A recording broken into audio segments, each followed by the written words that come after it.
Good evening. It's Thursday, the 19th of May. Our top stories tonight. Joe Biden heads to Asia with North Korea and China's influence in the region high on the agenda. Russia claims more than 1,700 Ukrainian soldiers from the Azovstal steel plant have now surrendered. The coalition closes the gap on Labour in the opinion polls as the unemployment rate falls again. And Indonesia to lift its unpopular ban on palm oil exports next week. You're watching The World.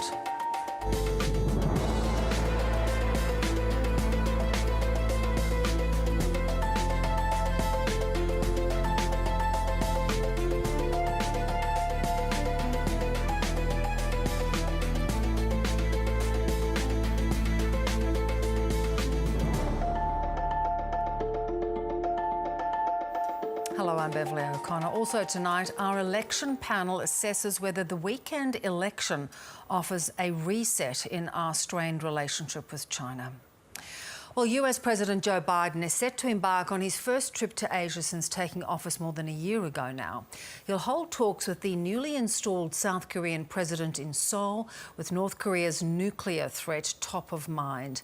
And then it'll be on to Tokyo, which will include a Quad Leaders Summit with his Japanese, Australian and Indian counterparts, with the overall aim of bolstering support for Washington's plans to counter China's increasing influence in the Indo-Pacific. Here's Yvonne Yong.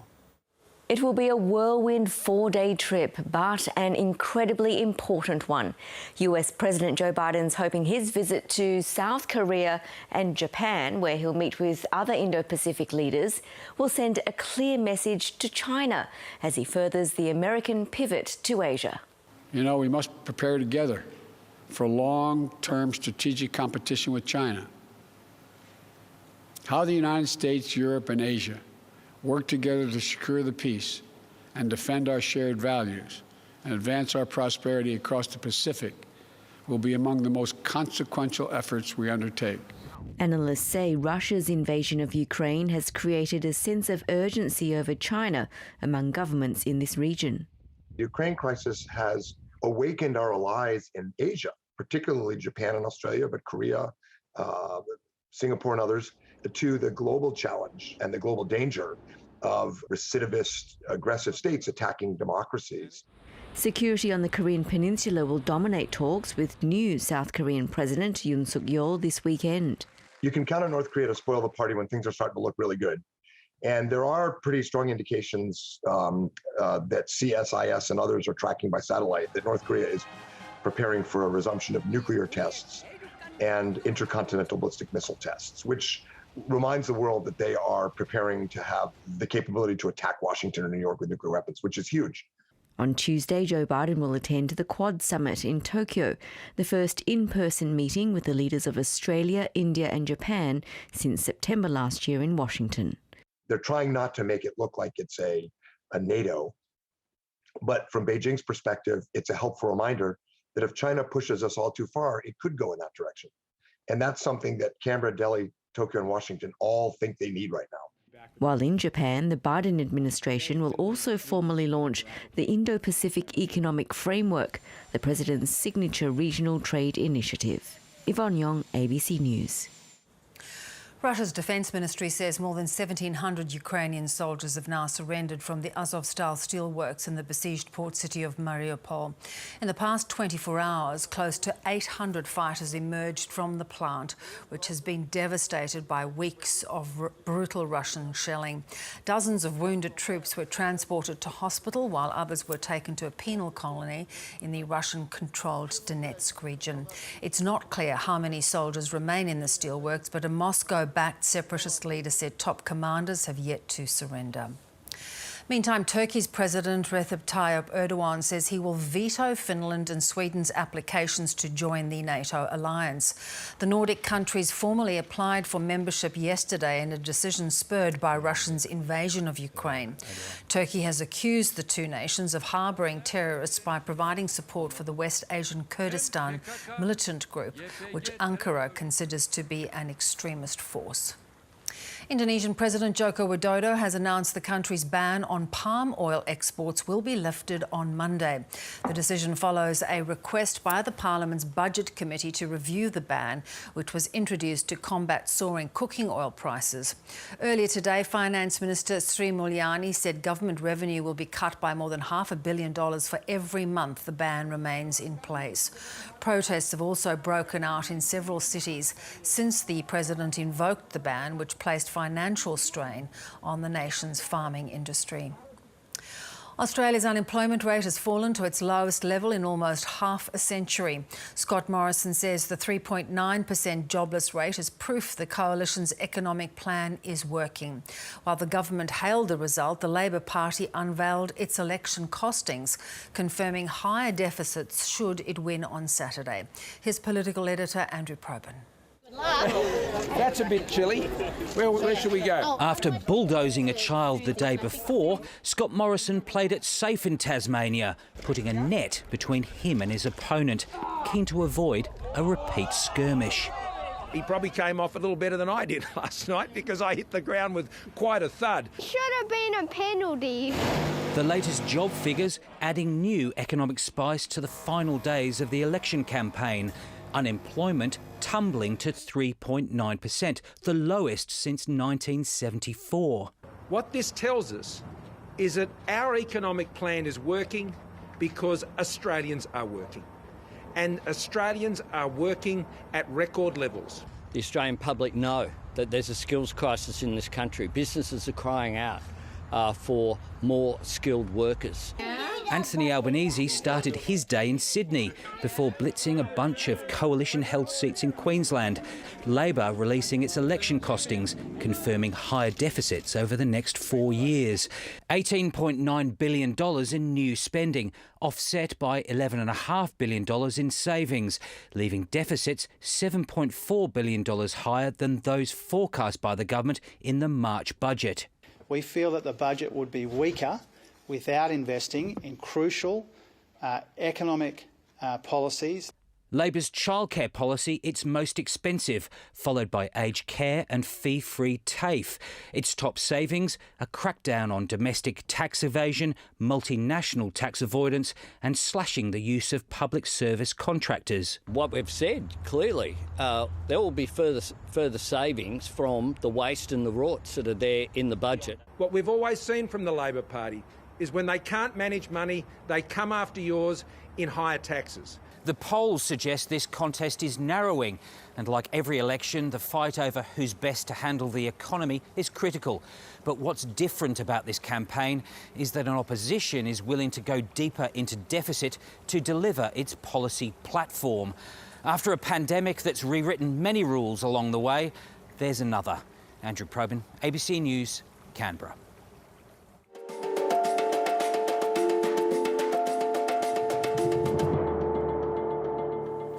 Well, let's return to the war in Ukraine, where the first Russian soldier has pleaded guilty in a war crimes trial in Ukraine. Joining us is retired Major General Mick Ryan. Mick, how significant is this to have this very first war crimes trial heard and this young, he seems such a young soldier pleading guilty? Hi, Beverly. It's really significant for a couple of reasons. Firstly, it says to all combatants in this war that you may be permitted to kill, but you are still subject to the laws of war, and they are very important. But secondly, it says that the Ukrainians are not meting out arbitrary justice. They're getting on with the job of allowing police and others to collect evidence and place that evidence before the courts. How surprised were you that he pleaded guilty? Not very surprised. I mean, most young soldiers you'll find that will cop to things when they're caught fair and square. This young fellow was caught fair and square. He shot at a passerby as they tried to escape to prevent that passerby making a phone call. It was murder fair and square, and he's admitted to it. Yeah. The ICC, meanwhile, has sent more investigators in what seems to be the largest deployment of its kind in history. How critical is it at this point to be tracking and tracing these kind of crimes? I think it's really important. I think it's 42 investigators they sent.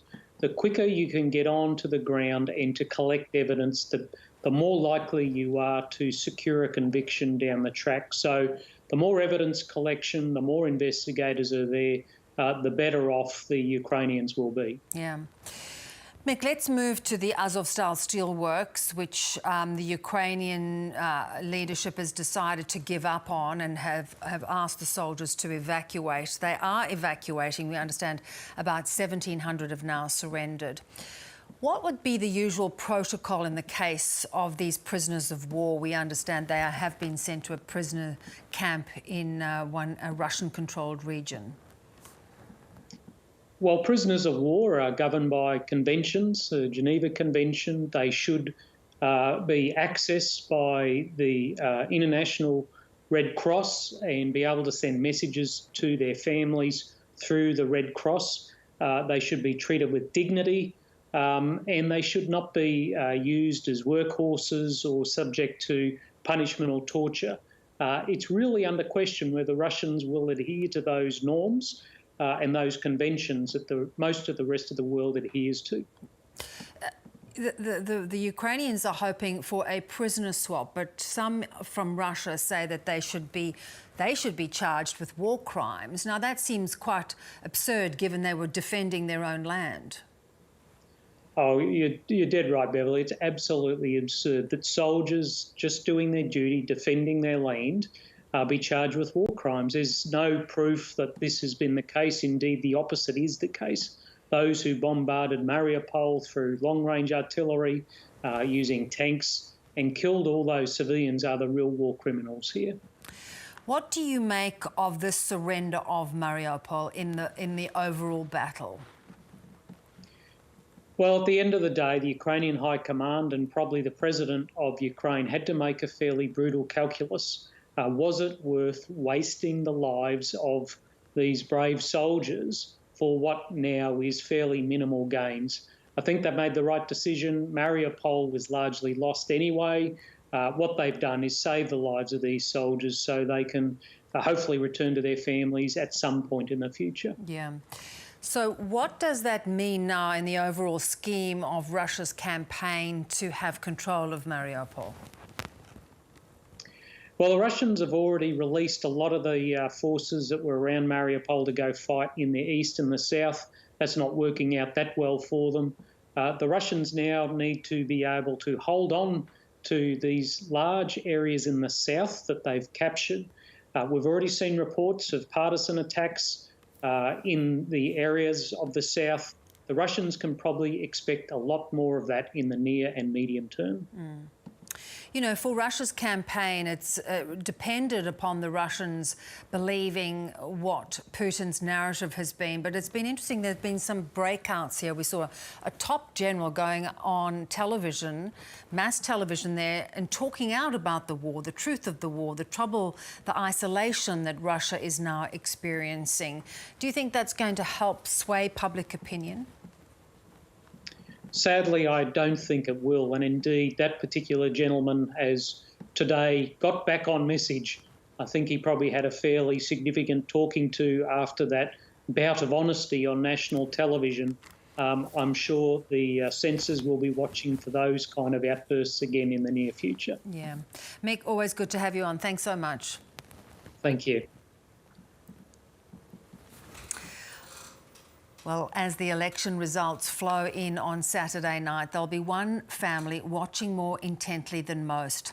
The Nadasalingams, the Tamil asylum seekers who were removed from Biloela, after being rejected as refugee. Now, this weekend will determine their fate. Labor has promised they'll be allowed to return to the central Queensland town that wants them home. The Prime Minister is unmoved, saying as late as today, Australia owes them no protection. Toby Loftus with the story. Never giving up. Oh, it has been a hell of 4 years. Angela Fredericks has led a compassionate campaign to get the Nardesalingam family back home to Biloela. We all have those memories in our mind of what happened after the 2019 election, when they were put on a plane and they were being sent back to Sri Lanka. And we remember the screaming, we remember the manhandling. Their supporters were able to secure a last-minute injunction, keeping Nades, Priya and daughters Kopika and Tanika here while they negotiated a legal minefield. But their treatment, sent to immigration detention for 3 years after their refugee status was rejected, sparked national protests. Now living in community detention in Perth, they wait. Their lives dependent on the outcome of Saturday's election result. I am so sick to my stomach just knowing what's going to happen. Essentially, the fate of these 4 people's lives are in the balance. Labor is resolute. We need to get them home to Billow. Under a Labor government, they will get home to Billow. But the Prime Minister is unmoved. There is no protection owed. They have not been found to be refugees. Despite a push from some on the Conservative side. No, I believe this Biloela family should come here. No question about it. I'm just going to tell you, my position is the same. There's no place like home, and this is where the families say they belong. But the legal tug-of-war isn't over yet. The families received incredible support from the community here, but it's still a polarising case as voters cast their ballots ahead of election day. Everyone needs a place to stay, and obviously they're a good family. They've cost us a lot of money, and knowing that they shouldn't have been here in the first place, and using their kids as a ploy to stay here, I think that's terrible. What Angela Fredericks thinks is terrible. We've got over 500,000 Australians asking the government to intervene in this case. Is they've had to wait this long. Toby Loftus, ABC News, Biloela. The US Senate has voted to send its first ambassador to Ukraine since 2019. Veteran diplomat Bridget Brink received unanimous support from lawmakers to fill the critical post. It's been vacant since Donald Trump abruptly recalled then Ambassador Marie Yovanovitch, who faced criticism over disloyalty to the former president. The office of Ukrainian President Volodymyr Zelensky says the country is looking forward to her arrival in Kyiv. About 600 kilometres from Darwin, the remote East Arnhem community of Nhulunbuy has this week become a training ground for more than 100 military personnel from 3 different countries. Responding to a mock humanitarian disaster, Australian, American and for the first time Indonesian soldiers and Marines have been training alongside each other in the annual exercise Crocodile Response. Reporter Melissa McKay travelled to Nhulunbuy with Defence. Coming into land, United States Marines, Australian and Indonesian soldiers fly into a community that's been devastated by a cyclone. Under the exercise constraints, the cyclone's hit and there's been some fairly widespread damage, damage to the hospital system, damage to the fresh water supply system for the township, and damage to the homes and general infrastructure around the area. Except in reality, it's a fairly extravagant game of pretend. The non-existent tropical cyclone didn't hit a Pacific nation, but a disused mining camp. The mock disaster situation, a tough annual training exercise called Crocodile Response. Built it up into something that gives the soldiers some real training value and enables us to really work in closely with our Indonesian and US partners. Marines even testing their acting chops, role-playing as civilians. It was really intense. I mean, I had to think on the spot and make things up as I was going and had to make it seem real. Purifying drinking water from the ocean, presenting a few uncharted challenges for the visiting Americans. So we actually had a Marine up here on the high ground and I had him as croc watch. Such beautiful water, you want to go run in there, but then you have signs like this and other, ADF personnel, they're like, yeah, watch out for the crocs, mate. Communication barriers across 3 versions of the English language, apparently not an issue for the trilateral training. It really helps that we all do the same thing. Our day job is the same. The Indonesian military, the United States Marine Corps, Australian Defence Forces. While the exercise is testing the capabilities of the Australian, American and Indonesian Defence Forces, because it's a humanitarian effort, things like the Australian Department of Foreign Affairs and Trade and other NGOs are also taking part. The ultimate goal is for the military to hand everything back over to the fictional local government.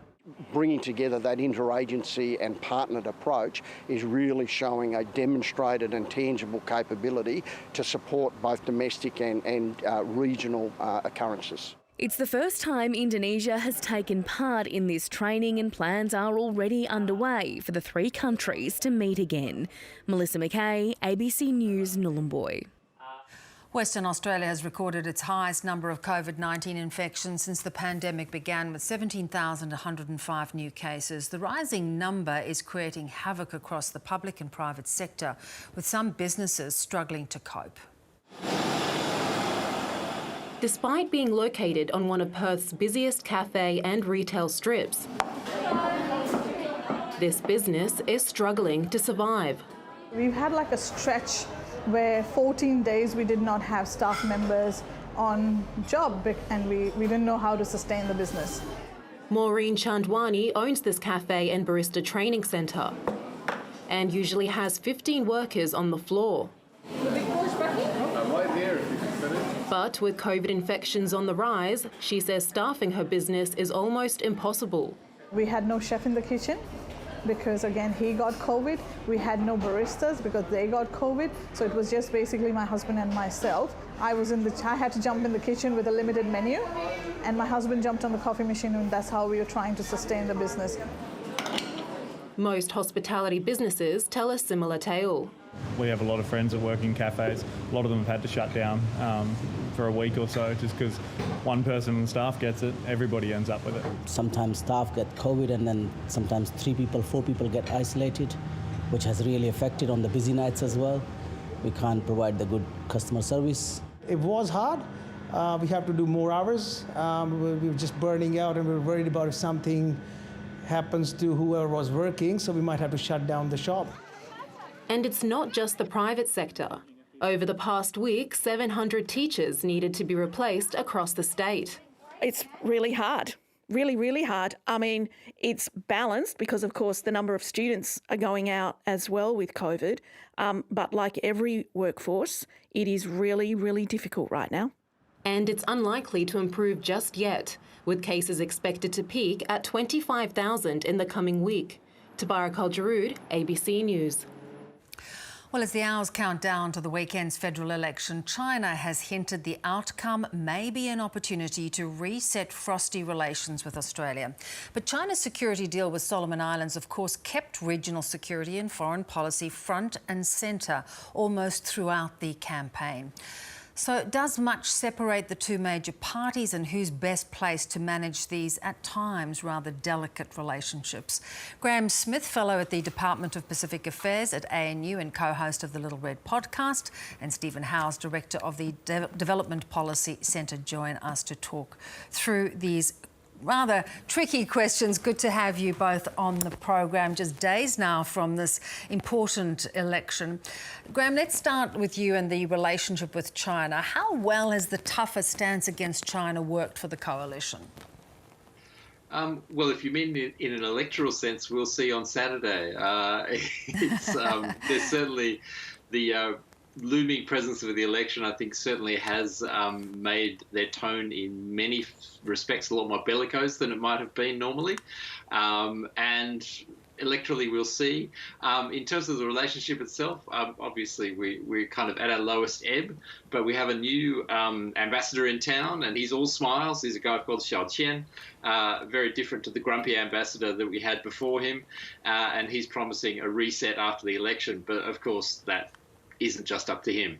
And that reset, do you see that being whoever wins government, that they are seeking that reset?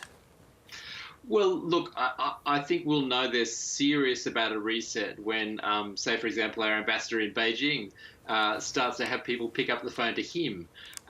It's all very well to have a change in style, and certainly Xiao Qian is very open. He's been meeting as many people as possible as he can over the last few months. And certainly he's been very active in meeting the opposition and business leaders and trying to get, I guess, people on side to take a softer approach to China. But, you know, if in China itself we don't have access to their government, then there's not really been a reset. Stephen, in your view, who would be best placed to provide that recalibration with China? Well, Beverly, I think I'm going to defer to Graham on that. I'm not really a China expert as such. I'm more familiar with the Pacific region and I guess China's role in the Pacific. I'm happy to talk about that. I think there is a lot of overreaction to China's behaviour in this agreement with Solomon Islands. I think it is somewhat a storm in a teacup. It's very rarely mentioned that China's had a similar, in fact, a broader security agreement with Fiji, for over a decade. So I think that overreaction we've seen on both sides, and that does need, I think, to be addressed. We have to be more realistic about the role of China in the Pacific and expect and accept that China, as a growing power and indeed as a superpower, is going to have a prominent role in the Pacific. But in terms of our relationships with the Pacific itself, I think there we're seeing kind of healthy competition now between the two parties, and this greater sensitivity to China's greater presence in the Pacific is leading to the Pacific, which used to be not that long ago a pretty niche and marginal area. The Pacific is now getting a lot more policy attention from both parties. We saw that in the election campaign, and we do see them sort of coming up with new and quite innovative proposals, on how Australia can deepen and improve its relationships with the Pacific. Graham, I'd like to bring you back in there. The Solomon Islands China Security Pact was very contentious, and it raised the whole issue of national security as an issue that's not normally an issue during election campaigns in Australia. Do you agree with Stephen that it was overblown? Look, I think both political parties, were playing it up more than possibly needed to be the case. It is different, though. I think when Fiji signed those agreements in 2011 and 2014, China was a different China, and the world was in a very different space. So, while we haven't seen the final version of the Solomon's agreement, what concerns me about that, as opposed to the Fiji agreement, is you can see with the Fiji agreement, it hasn't been made public, but a lot of people have seen it, that it is hammered out equally between two sides. The Solomon's agreement looks very vague. It looks, if you like, almost hastily cooked up. And there's a lot of wiggle room that you don't see in the Fiji agreement. And like I say, it's written in different times by a different China with, a lot more military assertiveness than you would have seen in 2011. Yeah. Stephen, yes, go.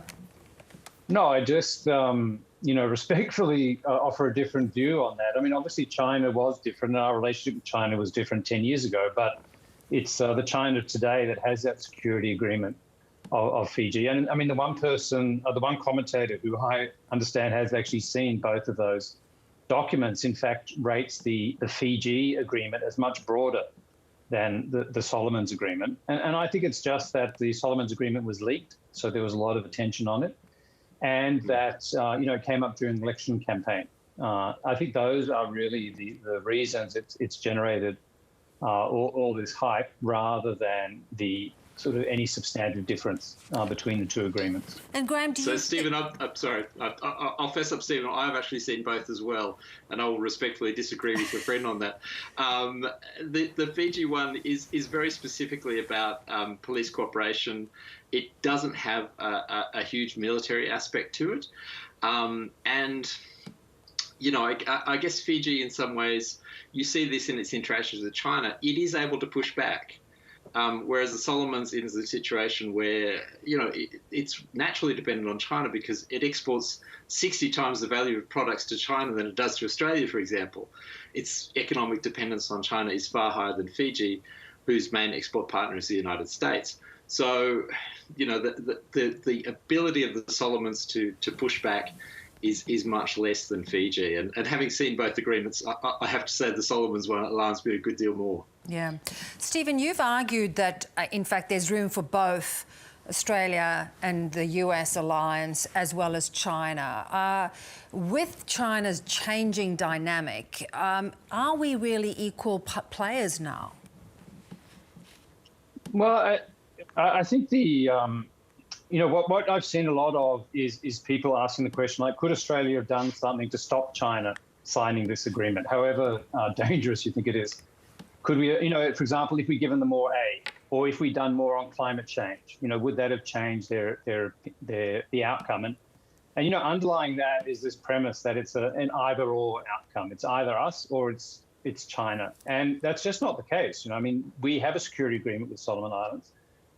Solomon Islands also has a security agreement with China. It's not that we've torn up our security agreement because Solomon's has signed one with China. In fact, as soon as that agreement was leaked, what did Australia do? We offered more aid to Solomon's. So Solomon's and the other Pacific countries really see it as a both-and outcome, not as either-or. And they know that by reaching out to China, not only can they get more assistance directly from China, but also they can increase their leverage with regards to Australia. Yeah, so I do think we have to be realistic and not think that in these areas we can block China out. That's not how the Pacific sees it. Graham? Look, I'm in furious agreement with Stephen on this point. You can't do strategic denial in development assistance. It's foolish, to put it mildly. We should be looking for ways, as we have in the past, to work with China and to, in many ways, to make their aid as complementary as possible. And, when you look at the people on the ground, for example, Li Ming in the Solomon Islands, he's fairly open to working with other development partners. So it doesn't have to be this game of, everything China does is a threat to us. There's no particular threat in building a stadium for the South Pacific Games, for example. It was going to be built anyway. Happens that Chinese contractors are building it. And still, the multilateral banks and even Australia often favour Chinese contractors to build their infrastructure because they do it quickly and they do it cheap. All right, let's just talk about the US and the fact that it's pivoted back to the region. That may not last, though. Trump's expected to seek another term. Joe Biden could lose the Senate majority in the mid-terms. How much can Australia count on them in terms of the Pacific and how strategic it has become? Stephen, take that first. Well, I can only comment on the Pacific Island region, not on Asia more broadly. But yeah, I think on the Pacific Island region, in a way, the US arrived too late. And I think that's going to remain the case. They are going to look largely to Australia to prosecute their interests in the Pacific. And so I think part of the job Australia has is also to communicate this message to the US that it's not a matter of keeping China out. And I think, again, this all the hype and concern around a security base being established in the Solomons is linked to a global narrative. That the US is worried that China is going to set up another security base on the African coast. And so that, since they're so sensitive to this issue, that gets communicated to us. So, yeah, I think we have a job to do, to keep good relations with the Pacific, but also to keep the US well informed and to keep their expectations realistic as well. Graham? Yeah, again, in agreement with Stephen. I mean, there are really two types of US administrations we're talking about. There's the civil administration that is increasingly chaotic, and there is the military administration. They used to be called PACOM, now they're called Indo-PACOM, and they're going nowhere. They are here in a military sense. They have a huge corporate memory, unlike the civilian government, and they know the Pacific, again, unlike, say, the State Department that has only just started to throw resources at understanding it. And Trump won't change that. Trump is not about to pull the military out of the Pacific. So yeah, in at least the military sense, the US aren't going anywhere. Yeah. So to both of you, which party do you feel is better prepared, better able to manage this sort of strategic shift for Australia and its relationship with China? Stephen? Well, I'll comment again just on the Pacific, and then Graham can probably take up the broader relationship with China. But one thing that's impressed me is in relation to labour mobility in the Pacific, which is featured prominently in this campaign. You might think, well, what's that got to do with China and security? But I think giving more aid is not the answer to the Pacific. The Pacific's already the most aid-dependent region in the world. But if we want to be better integrated with the Pacific, we want the Pacific to be better integrated with us, we need to provide more opportunities for Pacific Islanders to come to Australia. So far, we've done that on a temporary basis. You can come for a few months to pick fruit, or now you can come for a few years, say, to work in an abattoir. But I think Labor made a very important announcement in the campaign to introduce a Pacific integration visa. And that would actually provide permanent migration opportunities for 3,000 Pacific Islanders a year. And that would really expand the Pacific diaspora, which is very small in Australia. That'd be good for the Pacific. And that would be good for Australia, and it would be really good for our relationship. So, as I said, I think both parties are competing for ideas to take us further with the Pacific. That's a good outcome of these security concerns. But I do want to highlight and commend Labor for this sort of breakthrough idea of a Pacific integration visa that I think really could transform our relationship with the Pacific Islands in a very positive way. Yeah, absolutely in agreement with Stephen on that. I think one way New Zealand differs from Australia is that it is a more Pacific country than we are. It does have a Pacific electorate. They have a Pacific foreign minister, which, is something you can't imagine in Australia in the near term. And if in the long term, we actually start to think about the Pacific in terms of being a force in the electorate, then that will naturally shift the way our politicians think about the region and the way the region thinks about us. In terms of the broader reset with China, I think having a less bellicose defence minister would definitely help things. That, I think, has been wrapped up in the context of the election. But I don't think there's going to be a huge difference in the way the two major parties approach China. There's been an attempt by the coalition to kind of make this an issue, but what unfolded in the Solomons kind of made that backfire for them. Yeah. National security should be a bipartisan thing. It's very dangerous when you go down a different path, and hopefully post-election both parties can put that behind them. Graham Smith, Stephen Howard. Just before... Yes, go. Sorry, before you finish, Bevan, just to give some numbers to what Graham was saying, the Pacific diaspora in New Zealand is about 9% of the population, and in Australia it's 1%. I think that tells you the difference. Tells you the tale. Great to talk, Stephen and Graham. Appreciate you joining us, and it really interesting times that we've had these discussions so profoundly throughout this campaign. Thanks for joining us. Thanks to you. Thank you, Beverly.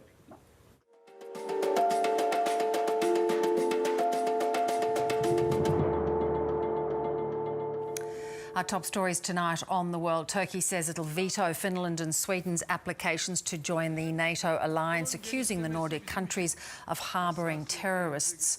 Russia claims 1,700 Ukrainian troops at Mariupol's Azovstal steel plant have surrendered after weeks of bombardment. And 2 days out from Election Day, opinion polls show the coalition making up ground on Labor as the unemployment rate falls to 3.9%. Well, international investigators are hoping to prosecute thousands of war crime cases in Ukraine after a Russian soldier pleaded guilty to killing an unarmed civilian. The Kyiv trial of a 21-year-old Vadim Shishimarin is the first since the Russian invasion began. Our Europe correspondent Steve Kinane reports from Kharkiv. With one word, Vadim Shishimarin sealed his own fate. Do you plead guilty? The judge asked. Yes, the 21-year-old responded. The Russian soldier shot and killed an unarmed 62-year-old man in the first days of the war.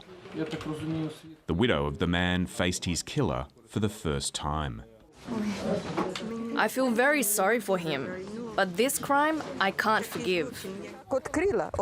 She recalls seeing a group of Russian troops while her husband was outside talking on his phone.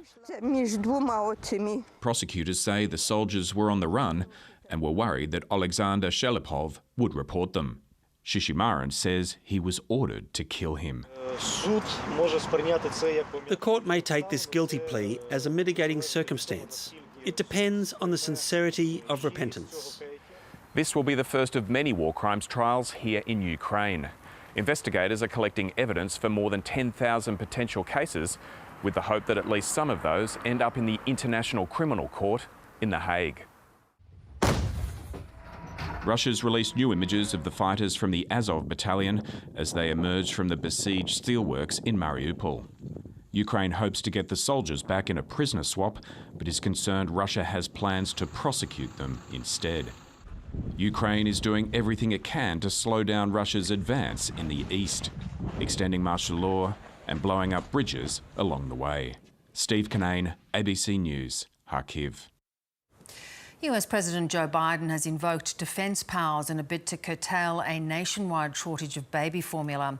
The order will compel food manufacturers to supply producers with ingredients ahead of other customers. Complaints of a bacterial infection associated with the country's largest supply in February triggered the shortage. The White House has also ordered the military's commercial aircraft to bring formula from overseas back to the US. President Biden is hoping Operation Fly Formula will alleviate these shortages over the next month. I've directed the Department of Defense and the Department of Health and Human Services to send aircraft planes overseas to pick up infant formula that meets U.S. health and safety standards so we can get it on the store shelves faster. And I've directed my team to do everything possible to ensure there's enough safe baby formula and that it's quickly reaching families that need it the most. This is one of my top priorities, and I'll continue to keep you updated on our progress. The US Centre for Disease Control has confirmed its first case of monkeypox this year after an uptick of infections in Europe. Outbreaks rarely occur outside of West and Central Africa, but in the past 2 weeks, authorities have detected dozens of cases in the UK, Spain and Portugal. The virus spreads through close contact, generally from animal hosts and less commonly between humans. While usually mild, the Congo strain of monkeypox can have up to a 10% mortality rate. Protesters in Mexico's capital have taken to the streets to demand justice for victims of violence and femicide. Demonstrators in veils marched along the city calling for change and praying for women lost to horrific acts of violence. Mexico has reported 155 femicides in the first 2 months of this year, and nearly 25,000 women are missing. According to official data, around 10 women are killed every day in Mexico, where gender violence regularly sparks protests. Well, it's been one of the hot-button issues of the election campaign. The coalition was criticised for dropping the diplomatic ball when Solomon Islands signed onto a security pact with China last month. But the former Prime Minister John Howard says the Morrison government is not to blame. Oh, I don't think it's a diplomatic fail when a country does something that you don't like. It is a sovereign country, and we have demonstrated over the years great friendship towards the Solomon Islands, and we'll continue to do so. But the current leadership of the Solomon Islands has always been lukewarm. The current Prime Minister about Australia, he was lukewarm about Australia when I was Prime Minister, so it's not something that can be blamed on Scott Morrison. ABC Vote Compass has examined all 151 seats and found the most left and right-leaning electorates in the country. The data also helps explain independent challenges against sitting Liberals in traditionally conservative electorates. Vote Compass reporter Bridget Brennan explains. In Melbourne's inner north, voters are thinking about what's most important to them at this election. Climate. It's one major issue for me. To encourage more jobs for the young people. This is Bob Hawke's old electorate, and many people say this is a socially progressive community. Vote Compass can give us a picture of the ideological leanings of every electorate in the country. Here in Coburg, in Melbourne, the seat of Wills sits to the very left of that axis as the most left-leaning electorate in the country, followed by Cooper, also in Melbourne, and Grayndler in Sydney. You've got to get out of the inner city and go north to find the electorates that lean furthest to the right. In the southern outback in Queensland, the seat of Maranoa is the largest in the state and it's the most right-leaning electorate in the country. In Millmerran on the Darling Downs, voters say they often feel isolated and the cost of living is a serious concern for many people in this part of the country. Don't forget about us. You know, we might not be the ones making all the noise, but we're the ones doing the work. Vote Compass shows us what it looks like when we plot all 151 electorates on an economic and social axis from top to bottom, with top being the most progressive. Most of the seats fall around the middle, with Bass, Dunkley and Gilmore around about the centre point. Many of the seats where independent candidates are challenging safe Liberal-held electorates sit higher on the progressive social scale. And it's Wills and Maranoa that sit at polar opposite ends of the axis. Many of the inner city seats where we're seeing independents challenge at this election are seats which sit to the right on the economic agenda issues, but when you look at the social issues, they're much more socially liberal, more progressive than other coalition seats. And that's the reason why these teal independents are doing so well, are campaigning in these sorts of seats. You've still got time to complete Vote Compass. Go to ABC Online to take part in the largest survey of voter attitudes in the country.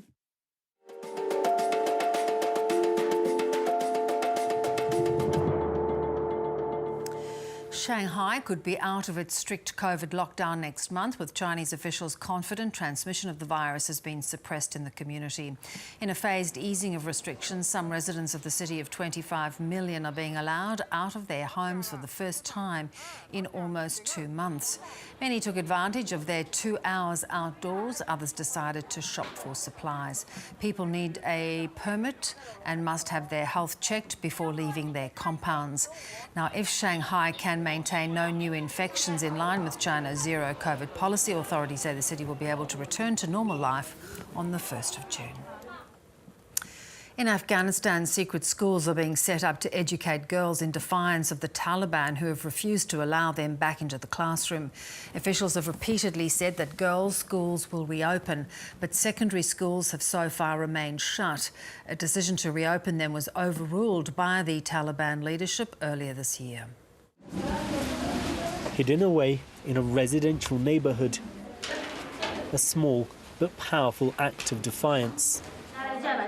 These teenage girls, like most in the country, have not been allowed back to school by the Taliban, so they're attending lessons secretly. Today's class, trigonometry. For their security, we're not revealing anyone's name or identity. Are you afraid of what could happen to you? If they arrest me, they beat me, but it's worth it to do that. It's worth it? Of course, it's worth it. Yeah. Back in March, it seemed girls' schools were finally reopening, but at the last minute, the Taliban leadership overruled the decision. For students here, the pain is still raw. On the day we went to school, they told us it's not clear if girls will be allowed or not. Perhaps they will, later on. It's been 2 months now, and it hasn't happened. It makes me so sad. Younger girls have been allowed back to school, but it's not clear when or if older girls will be. The Taliban say they need to create the correct Islamic environment first. Taliban officials admit that female education is a sensitive issue for them, with some influential hardliners apparently opposed to it. But in private, others within the group have expressed their disappointment at the decision not to allow all girls' schools to reopen. A number of religious scholars linked to the Taliban have made public declarations in support of the right of girls to learn. Sheikh Rahimullah Haqqani is an Afghan cleric well respected by the Taliban, based in Pakistan. On a recent trip to Kabul, he met senior figures in the group.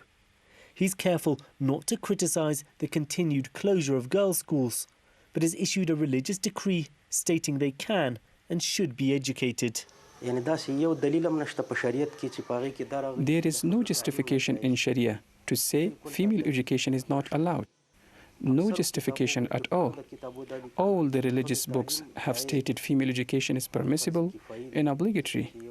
Because, for example, if a woman gets sick in an Islamic environment like Afghanistan or Pakistan, and needs treatment, it's much better if she is treated by a female doctor. Boys of all ages are back in the classroom, but the Taliban have now formed a committee to debate what to do about girls' secondary schools. For now, it seems their most hardline elements are the ones deciding what the country's future will look like. A human rights group has asked FIFA for $628 million to compensate migrant workers in Qatar for human rights abuses suffered during preparations for the 2022 World Cup. More than 6,500 migrant workers have died since the country was named host of the event in 2010. 37 of them were directly linked to World Cup infrastructure projects. Amnesty International is asking football's governing body to work with the host nation to protect the rights of workers in the future. If FIFA is serious about its human rights responsibilities, it does also need to face up to its past. It does also need to put right what went wrong, and it does need to provide compensation for the workers who make this tournament possible. Amber Heard's sister has testified in the high-stakes defamation trial brought by Hollywood star Johnny Depp. Whitney Enriquez told the court she personally witnessed Mr. Depp hitting her sister in a fight during which she was also struck. I'm at the top of the stairs with my back to the stairs, and that's when Johnny runs up the stairs. And again, I'm facing Amber. He comes up behind me, strikes me in the back. A friend of Amber Heard described how she took photos of injuries allegedly inflicted by Johnny Depp. But he argues that she was the abuser in their relationship. New York's top court is weighing up whether an elephant at the Bronx Zoo should have the same rights as a human. It's part of a years-long push by animal rights activists to seek freedom for Happy, a 51-year-old Asian elephant who has called the world-famous zoo home since 1977. They argue that New York law does not define a person, and Happy should be entitled to the same rights, including freedom from imprisonment. Happy's plight at the Bronx Zoo is beyond dispute. But depending upon what the Court of Appeals decides, Happy's tomorrow can be very different. She can spend the rest of her life as an elephant and not as a prisoner.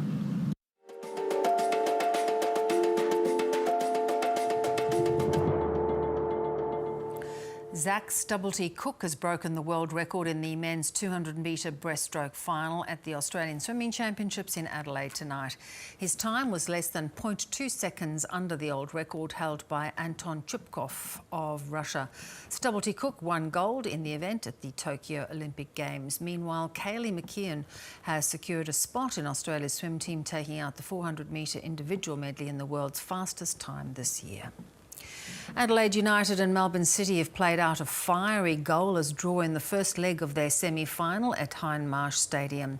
Both sides battled through the 90 minutes, but neither could find a breakthrough, Adelaide coming closest early in the first half. Melbourne had two big chances late in the game, but Reds goalkeeper Joe Gauci starred again for the home side, keeping the Reds level ahead of Sunday's second leg. It drops in for Leckie. What a save from Gauci. That's a terrific tip over the crossbar. We'll go to Melbourne full of confidence. We know we've won there before, so we'll go there and hopefully put it in a very similar performance, but get a couple of goals and get the win. The Reds defeated City 2-1 when they last met in Melbourne in February. And the AFL has announced a new pay deal for its women's players ahead of the next season starting in August. Players' salaries will nearly double under the one-year collective bargaining agreement, with the minimum salary rising from $20,000 to more than $39,000. Top-tier players will be paid more than $71,000. The new AFLW season will start during the men's competition's pre-finals bye on the last weekend in August and will include 10 home and away rounds. It is a great day for AFLW players. It's a deal that reinforces our commitment to AFLW players to be the best paid domestic sportswomen in the country by 2030. Our very sort of publicly stated position has been trying to get to a point where we see our AFLW players as being full-time footballers by 2026, and I think this is a huge step towards that. The AFLW Grand Final will be played on the last weekend of November. Let's get a check of the weather. Here's Paul Higgins. A pressure trough off the Queensland coast will deepen and move close to the coast tomorrow. Showers will increase over central Queensland, especially along the coast during the day, and the heaviest rain will spread towards the southeast of the state on Saturday. So showers tomorrow over Queensland's central and eastern districts between Cooktown and the Gold Coast, tending to rain about central districts. Some locally heavy falls between Bundaberg and Bowen. Afternoon showers for Brisbane. Showers in Sydney, partly cloudy in Canberra, and mostly sunny across New South Wales, apart from a few showers on the northern and the central coasts. Morning frost in the south and a hazardous surf warning for all coasts. A frosty morning for Victoria with a frost warning for the northern country and the northeast. Fog then partly cloudy in Melbourne.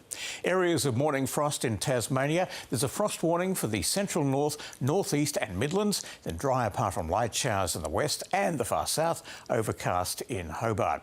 Some light early frost in central and eastern South Australia. A shower or two west of Ceduna, but mostly sunny in Adelaide. In the west, a shower or two in Perth as showers fall over the southwest Land Division and Eucla.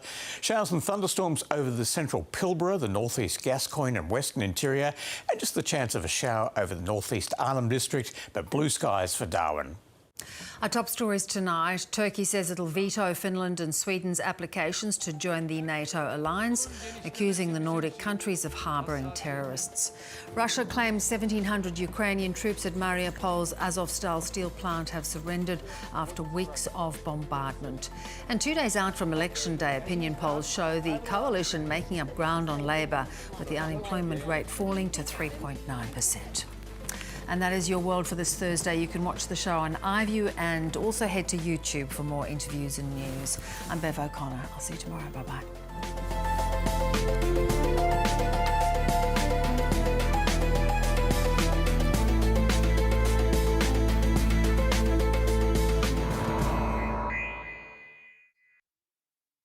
Tomorrow on News Breakfast, we'll have all the action and analysis on election eve. To help you navigate polling day, there'll even be a democracy sausage or two. And if you need a change of tune, we're joined by the band that brought us Bob Hansen. Nate's excited.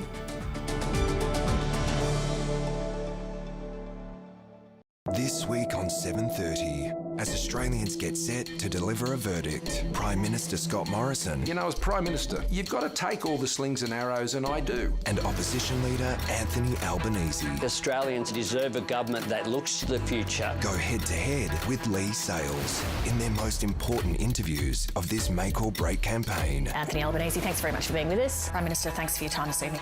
7:30 this week, ABC TV and ABC iView.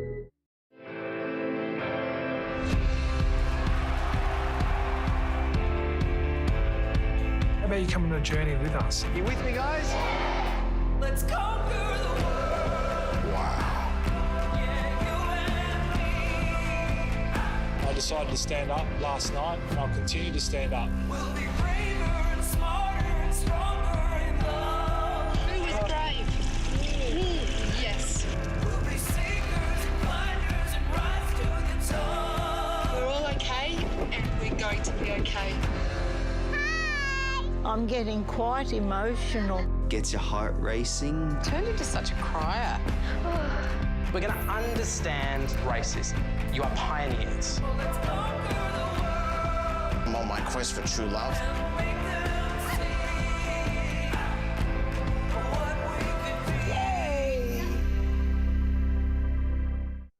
As Australia votes, we'll wrap up the count. This is a big choice. All the swings, shocks and cliffhangers. Who's in, who's out? That's up to the people. What lies ahead for the victor and the vanquished? For a comprehensive wrap-up of election 2022, join us for Insiders. Insiders, Sunday at 9 on ABC and ABC iView. From puberty blues to menopause. My whole life will be bookended by my hormonal upheavals. Kathy Lett has never held back. I've got to warn you guys, you will be ovulating by the end of the evening. She's always relished every phase of life, even the bits that have been really hard. My guilt gland still throbs. I think she needed to get away. Now she wants to age disgracefully. Wear whatever you like, do whatever you like, and do whoever you like. That's what I would say. Australian Story, Monday at 8 on ABC TV and ABC iView.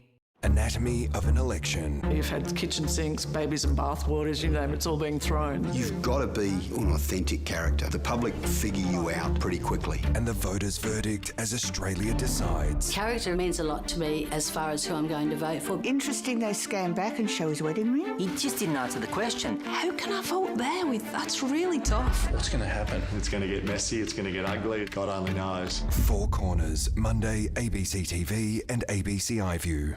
America's stolen generation. That's as genocidal as it gets. Removed from their tribes and forced into boarding schools. A cemetery at a school is not the norm. It was a prison camp. My mom would say she's still lost somewhere. It's a very sad story for our family. This whole history is almost invisible. Finally, the truth revealed. I can't rest until I've exhausted every avenue to find the children. Foreign Correspondent, next Thursday at 8 on ABC and ABC iView.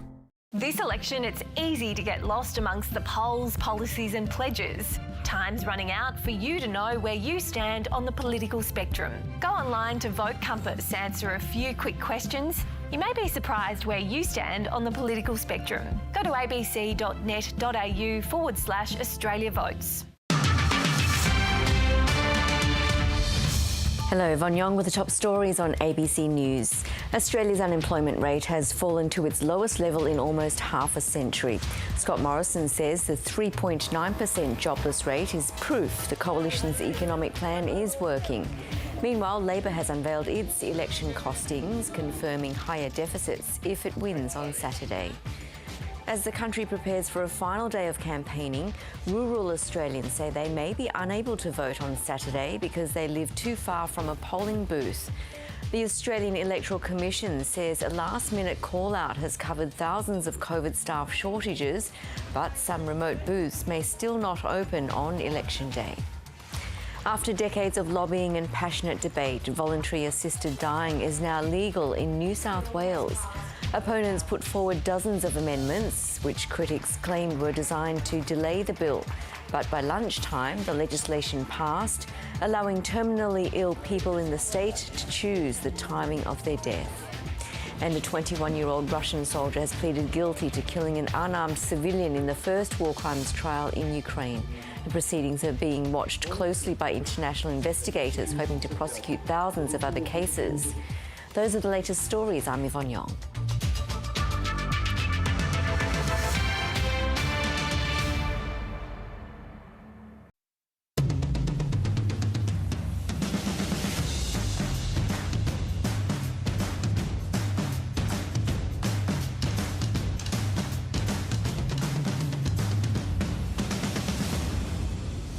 Hello, welcome to The Drama. I'm Julia Baird. Coming up, Labor's policy costings released with a $7.4 billion increase to the deficit, but pledges for long-term budget repair. With cost of living and national security dominating the election campaign, has arts policy fallen by the wayside? And the US Congress holds its first hearings in 50 years into the threat posed by UFOs. Joining me on the panel tonight, columnist at The Age, Vice-Chancellor's Fellow at the University of Melbourne and former ABC Radio Melbourne broadcaster, but actually in Sydney, John Fain. Good to see you. Lovely to be here. Thank you, Julia. Former Liberal MP for Gilmore and Sid Marlis, welcome to you. Hi. National Chief Reporter at The Australian, Tom Jucevic, who's madly filing pretty much every hour at the moment. Thanks for sparing your time. Julia. And in Melbourne, Deputy Managing Director of Nine's Future Women and former Labor staffer, Jamila Rizvi. Hello, Jamila. Hi, Julia. Now, if you want to join us all on Twitter, you just have to use the hashtag The Drum, and we are also on Facebook. OK, it is less than 48 hours until polls open, and we are on the anti-penultimate day of the campaign. And today, the opposition released its policy costings, revealing a planned increase to the budget deficit of $7.4 billion over 4 years.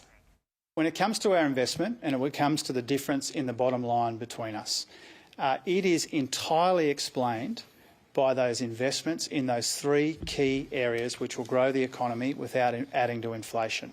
So if you look at that $7.4 billion difference between the budgets, you add up skills and training in universities, cleaner and cheaper energy and childcare, which are arguably the three policies that will get us the best bang for buck.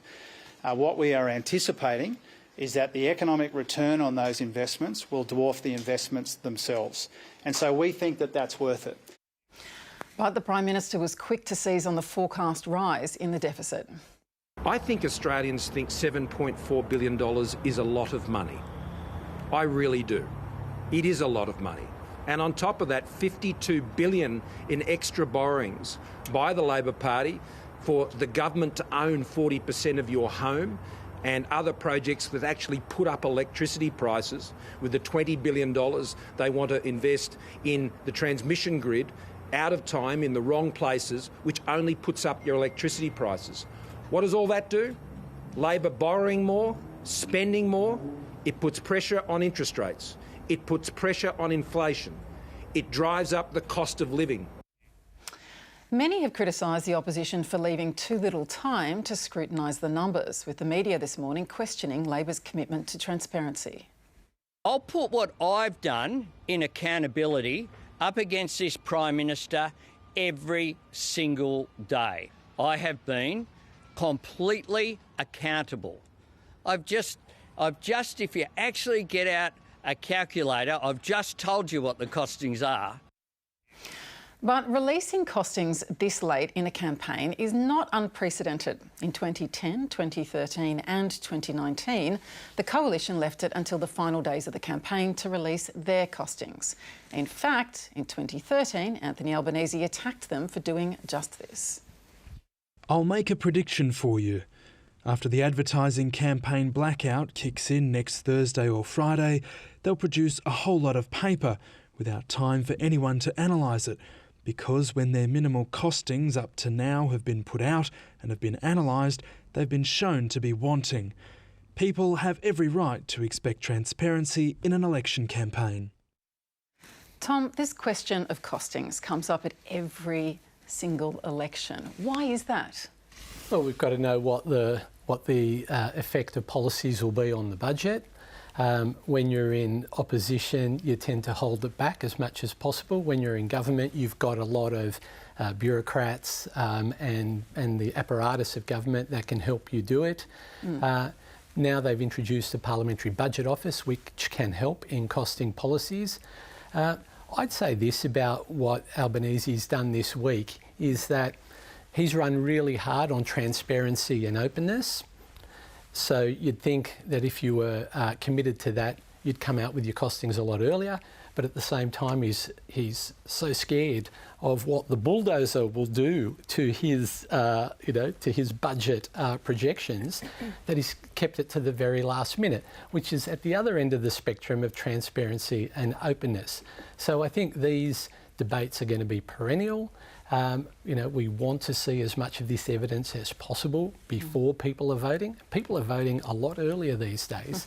So I'm someone who's up there for disclosure all the time. So both parties do it to suit themselves based on short-run strategies. But do you think, Jamila, the very question that people are voting earlier, they're not waiting to see the costings before they're going to put in their vote? I mean, is the question how much people actually factor this into the decision they make on election day? Look, I think I'm going to have a bit of an argument against myself on this one. Firstly, I think it's important for us to stress that this isn't unusual. As you just said earlier, Julia, this happened in 2019. The Coalition waited till the last minute and they were in government, where it's a lot easier to put out your costings.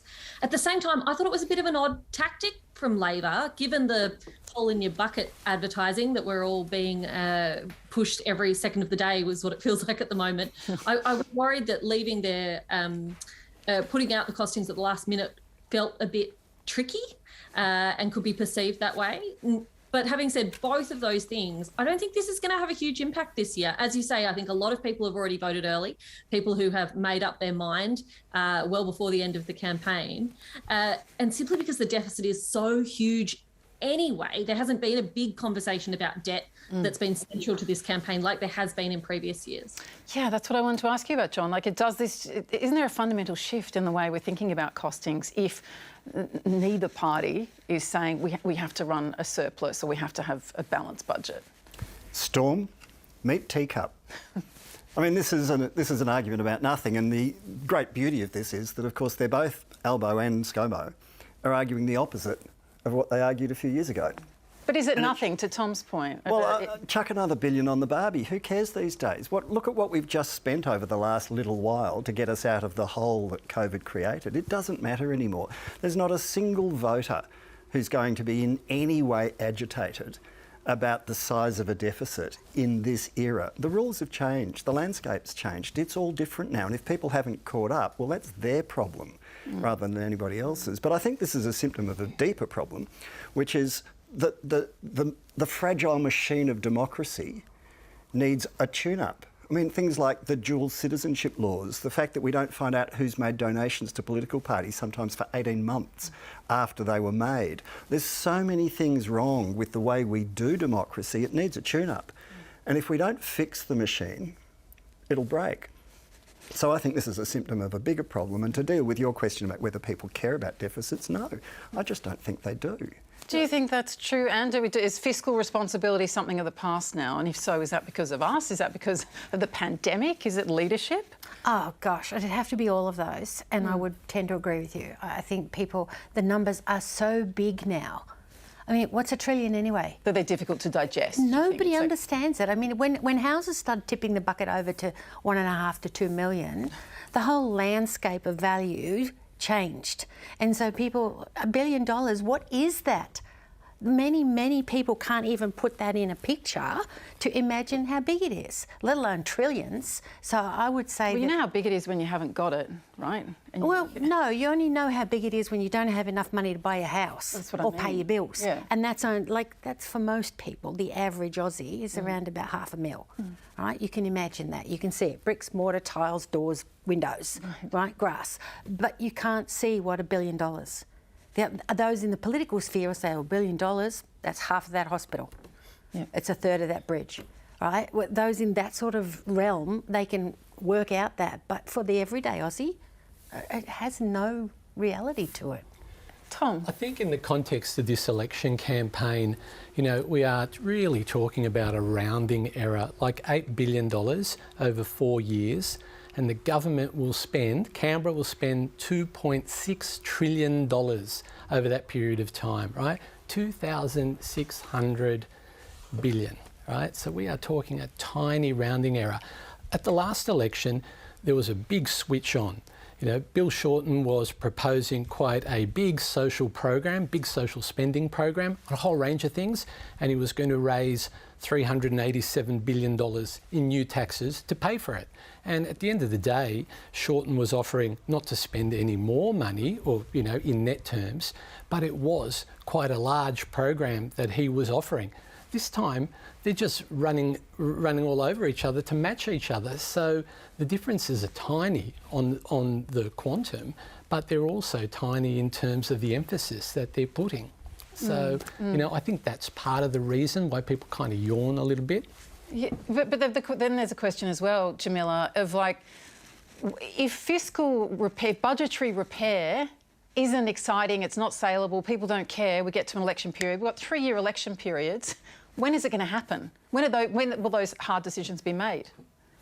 Well, I think you have to recognise that we're having this discussion in a very particular point in time. And really, this was completely different conversation last election. So I think the to and fro of electioneering means that no doubt Australians will put their minds to it again. But I think right now we still feel, in large part, like there's a sense of emergency and special times kind of footing. And to the point before, I think it's important to remember that the difference between the LNP deficit and the ALP deficit is tiny because of margins of error, but also there's so many assumptions that underpin those budgetary costings, assumptions about inflation, assumptions about labour force participation, assumptions about immigration that can totally blow those deficit forecasts out of the water anyway.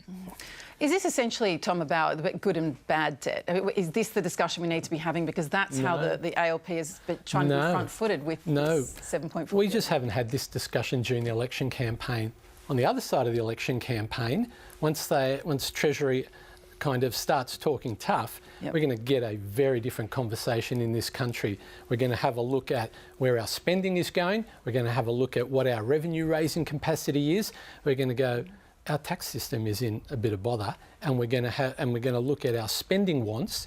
As a social compact, this country has decided we want more spending on the NDIS, we want more spending on aged care.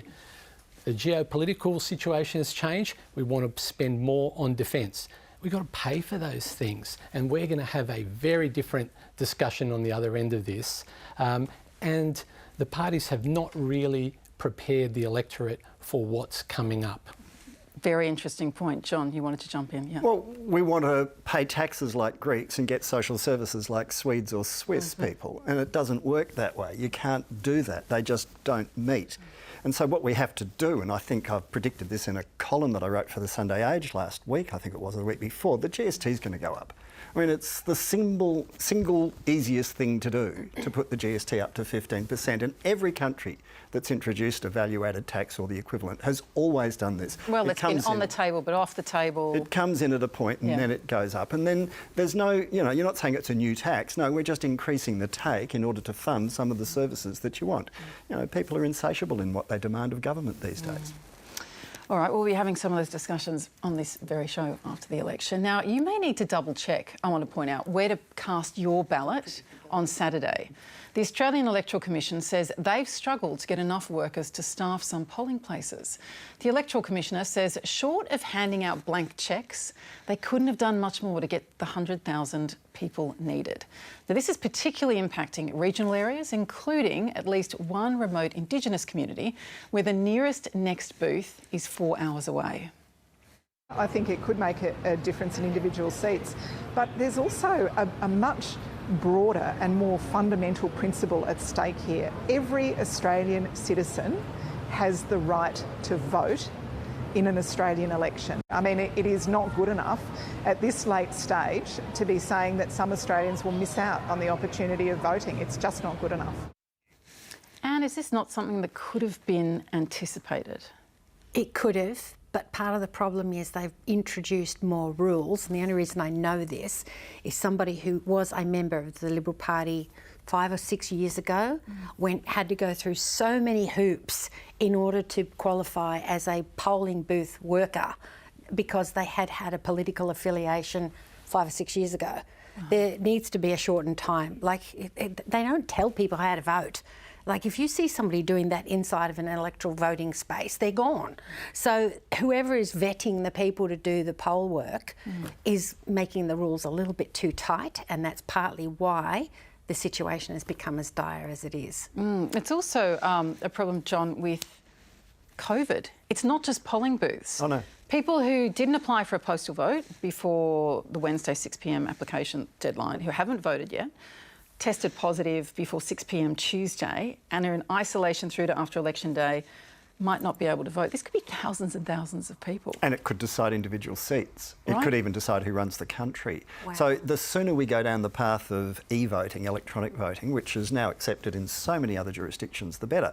And it's reasonably now, I think we can say, it's been tried and tested. Yes, it's been the subject of much dispute. Kinks have been ironed out, Yep. and we can solve a lot of these problems using technology, like we can also use technology to find out who donates money to political parties and all of these other things. And why we're so slow on the uptake, quite frankly, I've no idea. It's Right. crazy. Tom? We're just not serious about these things, you know. You kind of see the disenfranchisement of so many people who live in, you know, electorates that don't quite matter, where you get the informal vote maybe 20% or things like that, because it might be a safe national seat or a safe Labor seat. People get confused because there are different systems of voting between state, local council, federal elections, depending on the timing of that, the education campaigns. I mean, we know this after every election when we do stock takes of all of this, and it just seems that we kind of muddle through. I think the AEC is fantastic, but, you know, we don't put enough attention and brain power into really thinking, hey, are we getting the best reflection of the will of the electorate every time? And there's been a pandemic around, might be a few people with COVID, much as we might wish for it to go away. And then there's the impact on remote communities, Jamila. You know, the AEC has highlighted the only booth in Kawanyama, a remote First Nations community with 600 enrolled voters, and their closest next booth is 4 hours away by car. The frustration of not being able to vote or participate if that booth is shut. Yeah, and you know, I think we've all watched what's happened in the United States in recent years, where we've seen these huge queues, right? That for someone to vote, they have to wait in line at their local primary school for 6, 7, 8 hours. And we've rolled our eyes and thought, oh, thank goodness that doesn't happen here, right? Thank goodness we've got a system that enables people to vote, that enfranchises them, that makes sure everybody gets to have their say. It's not always true, right? And expecting someone to drive 4 hours and then 4 hours back again, to have access to a car, to be able to pay for that petrol just to be able to vote, it's not good enough. If the election comes down to Lingiari, and it could, I mean, you know, it's theoretically possible, what are we going to do? We're all going to be out in the streets complaining. It's saying, hang on, how can this be so rubbery? How can it be so random? We've got to anticipate this and resource them so that it doesn't happen. How long ago did they identify that they wouldn't have an open voting polling station there? How long ago did they identify that? Do not know. Okay, so if that's an identifiable time span... we don't know that that's actually the case. This has just been highlighted and as an example of a community that could be vulnerable to that. Well, they should... There should be protection. There is avenues of communication that should have enabled a polling worker to go there with a ballot box, and if you had to, have a Labor and a Liberal Calithumpian standing there handing out votes, if that's what you need, and give those people the right to vote, because they're already feeling disenfranchised from whatever happens in this nation. Oh, the frustration if you're dying to cast your vote on this. All right, well, one of the things that people will be casting their vote on will be things like cost of living, housing, national security. Now, they have shaped up to be the big-ticket items in this election. But one that might have slipped under your radar is arts policy. So what are the major parties offering? The Greens have announced headline items like a $1 billion live performance fund, $1 billion for an Australian Stories fund, and a multidisciplinary creativity commission worth $10 million a year. Labor has pledged to revive the party's 2013 Creative Australia policy and will look at a national insurance scheme for live events, as well as restoring arts as part of a named government department. Labor's also announced funding for a number of arts initiatives totalling more than $180 million and has promised to reinstate $83 million in funding cuts from the ABC. The Coalition hasn't included arts in its policy platform this election, but points to the millions committed to the sector throughout the pandemic. The Morrison government recognises that the arts sector continues to face challenges unique to the industry, which is why we acted quickly in establishing extensive support throughout the pandemic, totalling $500 million. The main plank of this is a fund to help the arts sector rebuild after COVID lockdowns. March's budget included a further $20 million for this. But the lack of discussion of arts policy during the campaign has left many in the industry uncertain after what's been a devastating 2 years for the sector. I have a business with a partner that is an music event-based business, music festivals, tours, etc. So outside of the bits of government support that you got, we did nothing for 2 years. The people who are left in it and at the top and who are really driving the industry, they're really savvy at knowing that, this industry has money behind it. It makes money. Those governments need to start paying us attention and supporting it. We talk about mental health all the time and they're chucking money everywhere and left, right and centre for that. And music and the arts go a long way to, assisting people in living through those other issues. An election campaign in Australia is short, sharp and sweet. You pick a couple of subjects and off you go. The government's job is to look at every industry. We're not asking for handouts for nothing. We're asking it so that we can make our industry better. It would be great if we could get together and work on things like fatigue relief and rates of pay for people who've got families. It's you go out on the road, you go out on the road, you go out on the road, you go out on the road, and they're long days. It's how we've set it up as an industry could be totally reviewed. If we get some government support, if we get some input into it, to be able to make apprenticeships and things like that to bring people through, but to give them actually the ability to have a career. Tommy makes a good point, right? This is an industry. There are jobs in this industry. This generates money. But yes, it's a creative industry. Why doesn't the government invest in it more? Why aren't the major parties making more of this? I think they just take that issue for granted completely. They don't see swing voters as likely to shift their vote on that, pure and simple. There might be a perception that maybe people involved in that industry are all young and Labor and Green voting, and Labor's got them locked in so they don't have to announce a policy in this space, and the government kind of thinks, oh, they're our enemies, you know. Of course that's not true. You know, it's a much broader constituency than that. I just think, you know, there's, you know, it's kind of trite to say it, you know, it's not just another industry, it's the sort of wellspring of our nation, you know, culture and the arts industries, and until we value it in the way that it should be valued, from cradle to grave, Why from don't we? Education to... Why don't we? Well, who asks? Yeah, I'm asking. They're so quiet. It's only one voice at the moment. Okay, do you know what? But do you know what I want to put to you, Anne? Which is, Tom's saying, well, maybe there's an assumption these are people who are, you know, Greens and Labor supporters, and they've got locked them in. As someone who's been a Liberal, who is also your treasurer of the Shoalhaven Art Society. Yeah. Is that right? Yeah, I am. You write poetry. Yeah. How do you view this, and what have you done to get the creative community around you through COVID? Well, our community went into lockdown, and in fact, when I launched my book, I had bookings to go and talk about it, and they all just went with COVID. I know the feeling. But we ended up having a function just recently, which was to raise money for a couple of community groups. So all the artists put paintings in, they got their money, 30% commission went out, which is a reasonably low commission, 20% of the whole total take of 23,000, which is not a lot, but remember we're in a region, that went to a women's health centre which deals with domestic violence and other issues for women. And then we also raised money for the Red Cross, the flood appeal and local youth programs. So getting art into the community that way is a really strong ladder.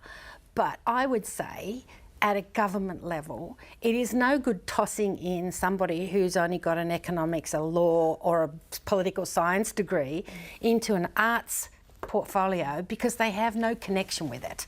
And if you've got people who've come through the public service growth chain and they are making the decisions and doing the research, get out into the field. Talk to the artists. They know what they need. Don't put a bucket of money at the top, because all it will go to is the top-end galleries. It won't go to the small community groups. It certainly won't go out to the Indigenous communities because they're in desperate need of funding. Right? The funding that goes out to the centre leaders out there, which by and large are white because the paperwork is so intense, is horrendous. It's just awful. And I was saying to Beth earlier that one of the biggest problems for Indigenous First Nations works is it's collective work, it's collaborative work. There's no copyright, there's no law. Right. I was chair of the Indigenous Affairs Committee at the time when we did that inquiry. That is one of the main recommendations to government, saying, get your act together, get the legal beagles in there and work out collective copyright so that their work isn't filched and taken overseas and we'll say, well, nobody owns it. Yeah. Okay? Because in the white man's law, there's no equivalency. There is no equivalency that carries forward for First Nations people. And then we're too often looking at the commercial angle, is that what you're saying? It's just, don't put the money at the top. That would be my recommendation. I don't care who wins the election at this point in time, particularly for the arts. You don't? Well, I have my preferences, but it's on an individual basis. There are some people that I think are magnificent on both sides. I have good friends on the other side of politics. Has your party lost you? No, not at the federal level. I wondered if seeing the Prime Minister on the screen before was triggering for All right, you. let's come back to this question because I want to talk about women and political parties. Yeah, we'll come back to that. Let's come back. The PM and Hold I that mates, thought. But when you look into my history, it's different. And Julie knows the story. But the money has to go down to the root groups, and it's the same with music. Writers, it has to go down to, there's billions of writing groups and they're all struggling for funding to scholarship people, to promote them, to help them publish their books, to help them display their work. And it changes your life, things like that, getting a small fellowship or something that allows you to write for a year. Even if you're working, you need to work 2 other jobs while you're doing it. And John, as a writer, you've just had your book come out. Am I allowed? Well, you're at the Sydney Writers' Festival. Go on, here we go. Apollo and Thelma. Yeah. I've just been at the Writers' story. Festival just now. Yeah. And, that Writers' Festivals are vital. And the hostility this government has had to universities and higher education and the arts, deliberately leaving them out of JobKeeper. You know, they said, no, that's not going to extend to you people. And it was like, could you declare war any more clearly on the creative sector of our community? And, you know, you want to sing the praises of an Australian film, a Break 'em Around or whatever it might be, and you want us to tell our stories, but you won't kind of stump up for the nuts and bolts. And this comes down to leadership, the lack of interest. George Brandis was a great Minister for the Arts because he cared. He cared. He didn't just go to the opera and the ballet, but he cared about other things as well. He had his favourites, every minister. He was criticised for being a classicist, I believe. Yeah, yes. But they actually had a process and they administered it properly. But the lack of leadership from senior politicians, and I might say, you know, I'm not absolutely convinced that it's going to necessarily be any better under a Labor government. We'll wait and see. I think Tony Burke is the Shadow Minister for the Arts, I think. That's right.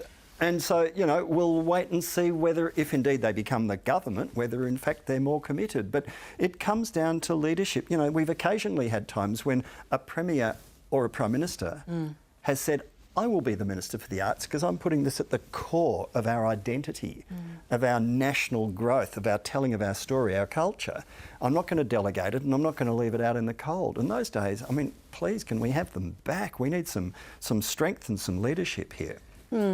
Jamila, why do we not have a more comprehensive, strategic approach to the arts that isn't just about kind of patching up or giving out funding bit by bit, but kind of like looking ahead to the years to come about what we want to say and who we want to nurture as a country? I think we're not good at putting a dollar value on the arts or on artists. Let me give you two examples. My sister is an artist. She is part of a children's band. They're on the ABC Kids every day. They're doing well for themselves in terms of being a children's band in this country. And yet life was pretty tough the last 2 years.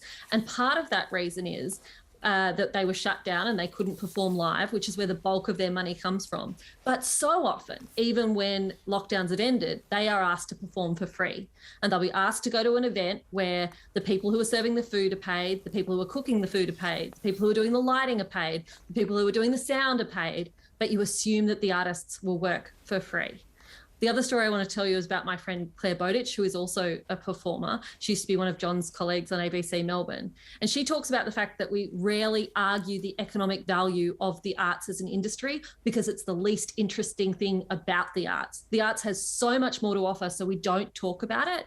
And I think we need to start discussing the fact that the creative economy in Australia employs more than 400,000 people. 400,000 people, as John mentioned, who didn't get JobKeeper. And they are contributing 117 of those billions, we said didn't matter that much, but I think they matter once we get to that figure, every year to our economy. All right, you're watching The Drum. With me on the panel, columnist at The Age, Vice-Chancellor's Fellow at the University of Melbourne and former ABC Radio Melbourne broadcaster John Fain, former Liberal MP Anne Sidmalis, National Chief Reporter at The Australian Tom Jucevic, and in Melbourne, Deputy Managing Director of Nine's Future Women and former Labor staffer Jamila Rizvi.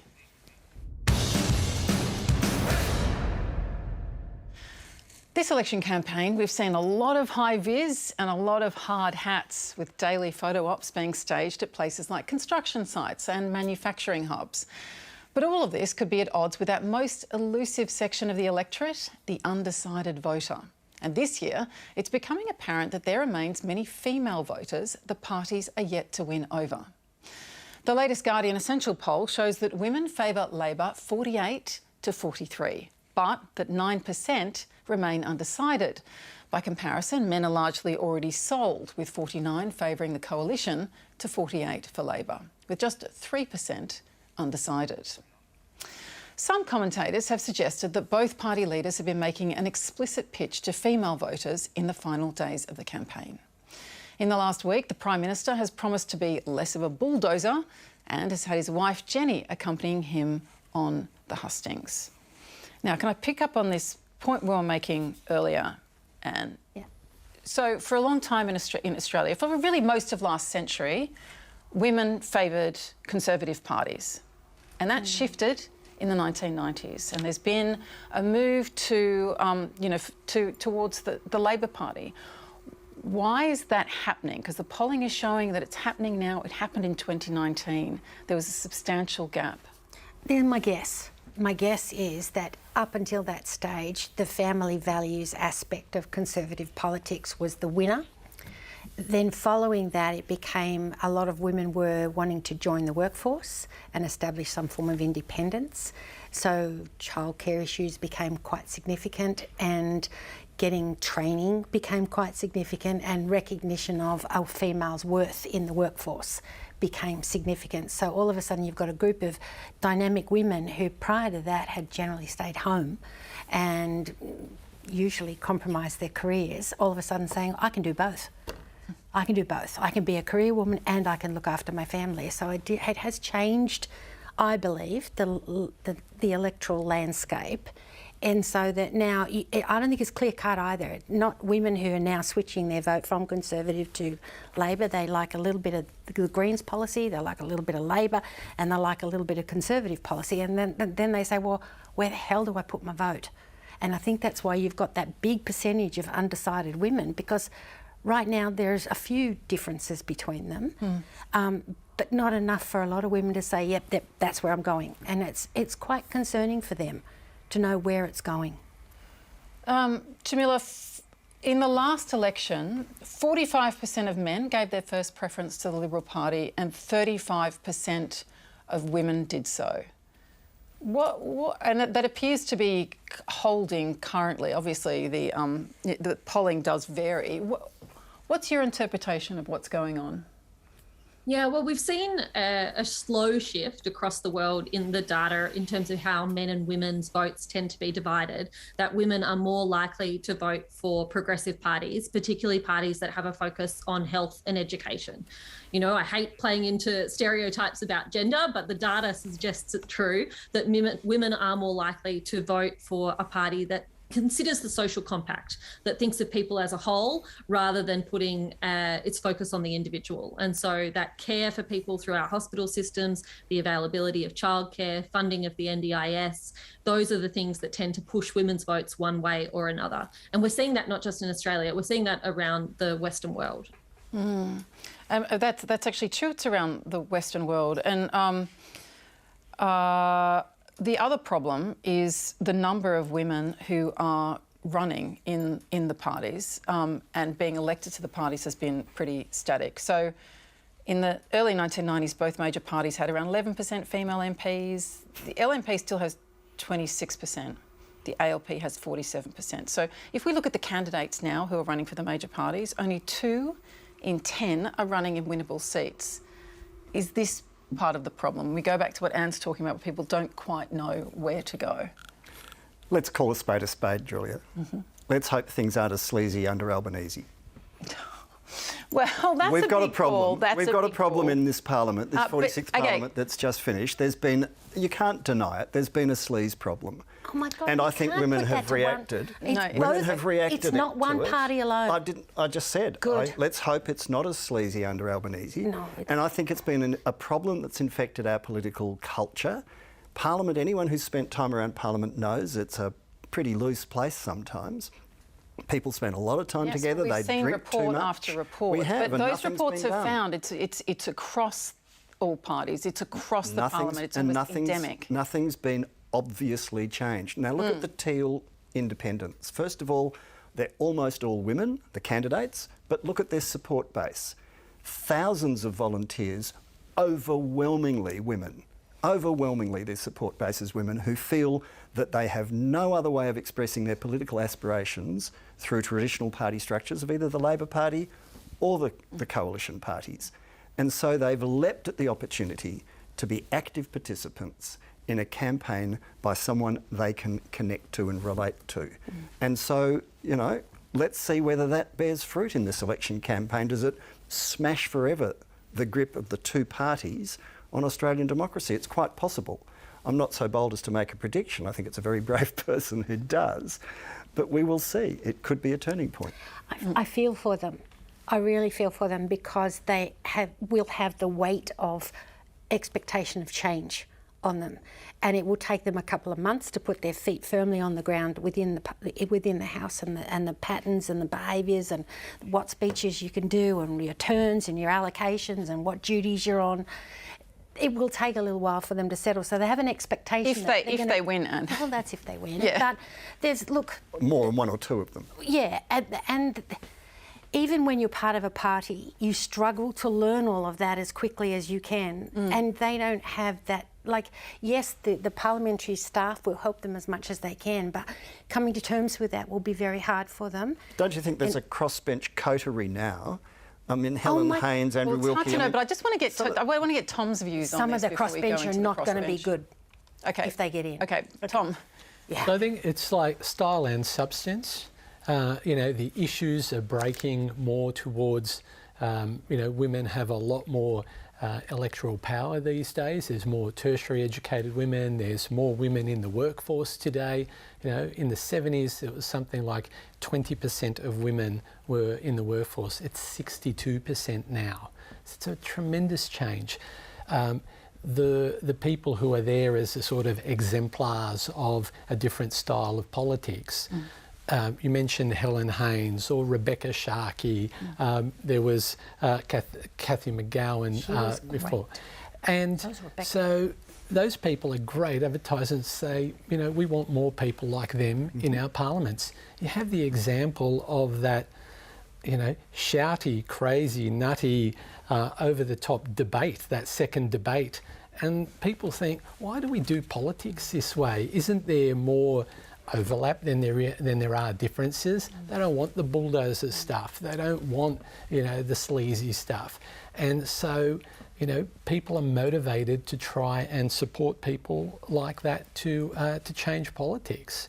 And I know young people don't do politics like that, but they're kind of chronically underrepresented in these things. Oh wait, Jamila, do you think it makes it will have much of an impact for Scott Morrison to try to soften his bulldozer image by bringing his wife on the hustings with him? Is that effective? Look, I suspect he's not trying to appeal to me, but the idea, I think, of trotting out another politician's wife, and the idea that will make us like him more, to me is absurd, no matter how lovely or intelligent or impressive she is. I think women might sympathise with that politician's wife, sure, but women aren't pawns in some political game that's here to serve men's power and men's interests. I wouldn't say that about Jen. I would not say that about Jen. And I think that's a very unfair sort of a statement. It's to show that still family values is a message there that goes out with him. And I would, like I said, Scott and I are mates. I would say at times he's unbelievably focused, and that will make him like tunnel vision on certain decision making. And for some people, they'll find that difficult to work with. Jen clearly doesn't, and she's able to negotiate with him and work out different solutions. So I think there's a blend there that might open Scott to potential negotiation later on, should he be in the seat where he needs to negotiate. And that would be... You mean with a hung parliament? Yeah. But they've already pretty much indicated the things they want, which is action on climate change and an anti-corruption commission, he's committed to not do. Well, don't forget that, yes, that is their main thrust, but that's not, I was saying earlier that you can't go into Parliament with just one or two issues as your main concern. So my belief is that women are really good at compromise. They will start negotiating and realise that some of those are close, and yes, they want to get to this point, but in order to get this to happen and this to happen and this to happen, they might have to give a little ground on those. It's definitely a skill, the capacity to negotiate, and we assume that politicians always have it, and history would suggest that's not the case. But now you might have seen pictures of the Prime Minister bowling over a young soccer player at a campaign event. As hard as it was to watch, it's just the latest in a long line of embarrassing moments for politicians on the sports field.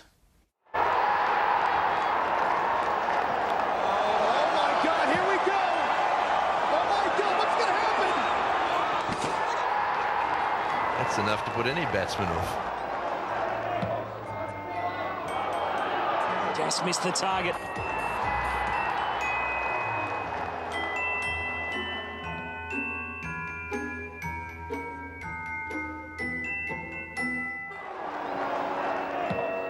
Not even he can make that kick. Welcome to the big time. Bang from Ellis. The real pressure here.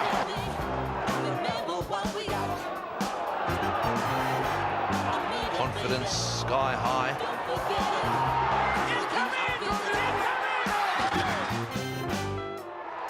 Can he get the ball? Can he get through? He's gone! Look out here! Good God!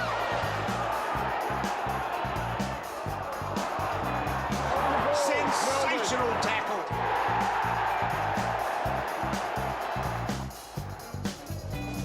Oh, he took him horizontally with his power.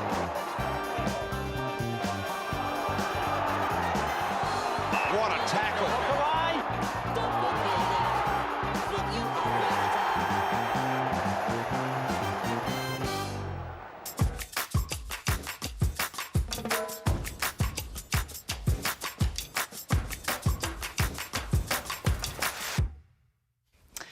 Now, finally, for some potentially out-of-this-world news, the US Congress has held its first hearing into UFOs in over 50 years. It comes after an intelligence report last year detailed 144 sightings of unidentified aerial phenomena since 2004. Of those, only one was later identified. During this week's hearing, top Pentagon officials said there were still objects that could not be identified. I would simply say that there are a number of events in which we do not have an explanation, in which there are a small handful in which there are flight characteristics or signature management that we can't explain with the data that we have. We'll continue. Those are obviously the ones that are of most interest to us. Better detection technology and increased reporting from military personnel mean more UFOs are being identified. But is this evidence of aliens or other national security threats? We do not want potential adversaries to know exactly what we're able to see or understand, or how we come to the conclusions we make. Therefore, public disclosures must be carefully considered on a case-by-case basis. To tell us more, Associate Professor at the Australian National University School of Science, Charlie Lineweaver, joins us from Canberra. Welcome back to The Drum. Thank you very much. Now, what's your take on the hearing so far? What have we learnt? Well, I think we've learned that the Navy and the U.S. Department of Defense has a lot of blurry images of what they call UAPs, unidentified aerial phenomenon. I listened to your report today, and one question you can ask is, what is motivating this? And I think a lot of people feel stigmatized when they're UFO enthusiasts. They show a picture of a UFO and they say to a scientist, look at this. And the scientist says, well, let's look at that more carefully. When did you take it? What do you think? When exactly did you take it? And so scientific scrutiny of some of these UFO enthusiast evidence is kind of deflating, and they feel stigmatized. And so they want the politicians to look into it more carefully. So you think it legitimises it as a mode of scientific inquiry? Well, you know, there are three things here. One is the UFO enthusiast. The other is the military, the Department of Defense, that is to protect us from all enemies, foreign, domestic, and alien. And then there are scientists like me who are kind of like Sherlock Holmes and say, okay, when did you take this? I'll give you an example why I was so underwhelmed by this hearing. Yes. The presenter, the intelligence of the Navy, showed a video, a 7-second video. And about 2 or 3 frames of this video was a little shiny blob moving across it. And for 5 minutes, they tried to locate the shiny blob. It was only 3 or 4 frames. And instead of, he could have taken a screenshot of the thing and said, this is what we're looking for, this is the blob, but they didn't do that. Another example, they have an SLR camera taking a picture and seeing a triangular alien spacecraft. It's green and it's flashing. And then they say, oh, by the way, when an SLR camera, the optics, look through night vision goggles and everything's green, it makes point sources triangular. And I said, well, why don't you show us that as an example? Show us a point source of light that's being triangularized by the optics, and they didn't do that either. So they didn't take a screenshot, so they didn't investigate the blob, and they didn't do a test to show the triangularization of the night vision goggles with the optics. So I'm very underwhelmed. I would say they get an F- for how badly these things, they say they're investigating them, but I think that's the worst example of an investigation I've ever seen. They do not qualify as scientists, not even investigators. I think Sherlock Holmes would have poo-pooed them and stigmatized them. If anybody's going to be stigmatized, it should have been that military intelligence guy. But we've only just begun. What expectations do you hold for the rest of the hearing? What will we be seeing and hearing? Well, I have no expectations for the rest of the hearings because the people who are presenting are so bad that I wouldn't even listen to them. There was an hour and 30 minutes on YouTube, and I went through it, and I said, "This is stupid. This is the I don't know. It's emotional, political, but it surely is not science." And so, using the word investigation is just ludicrous. Jamila, is this something that interests you? Do you stop and wonder? Do you think it's important that we should have transparency on these sightings by military personnel? It had never interested me in the slightest until tonight because that was hugely entertaining. And now I think I might look up a little more often. You don't stop to wonder, yes. Charlie. I wanted to defend the military a little bit because they're in a hard spot because they have to, they have to protect the country from all threats, foreign and domestic and aliens, and there's a lot of stuff out there that we do not know. And so, UFO is a very good term, a kind of a good term. It's unidentified flying object. That doesn't mean alien spacecraft. But so they have to change the name UFO to UAP, unidentified aerial phenomenon, just to get away from the connotation that's so strong in the public mind that UFO is an alien spacecraft. Right. And so they're doing the best they can, but they have legitimate concerns about secrecy too. They have a high-tech camera. They don't want to show the enemy how good the camera is, and so they kind of blur it up. But I have very little faith in this investigation. According to your telling of it, John.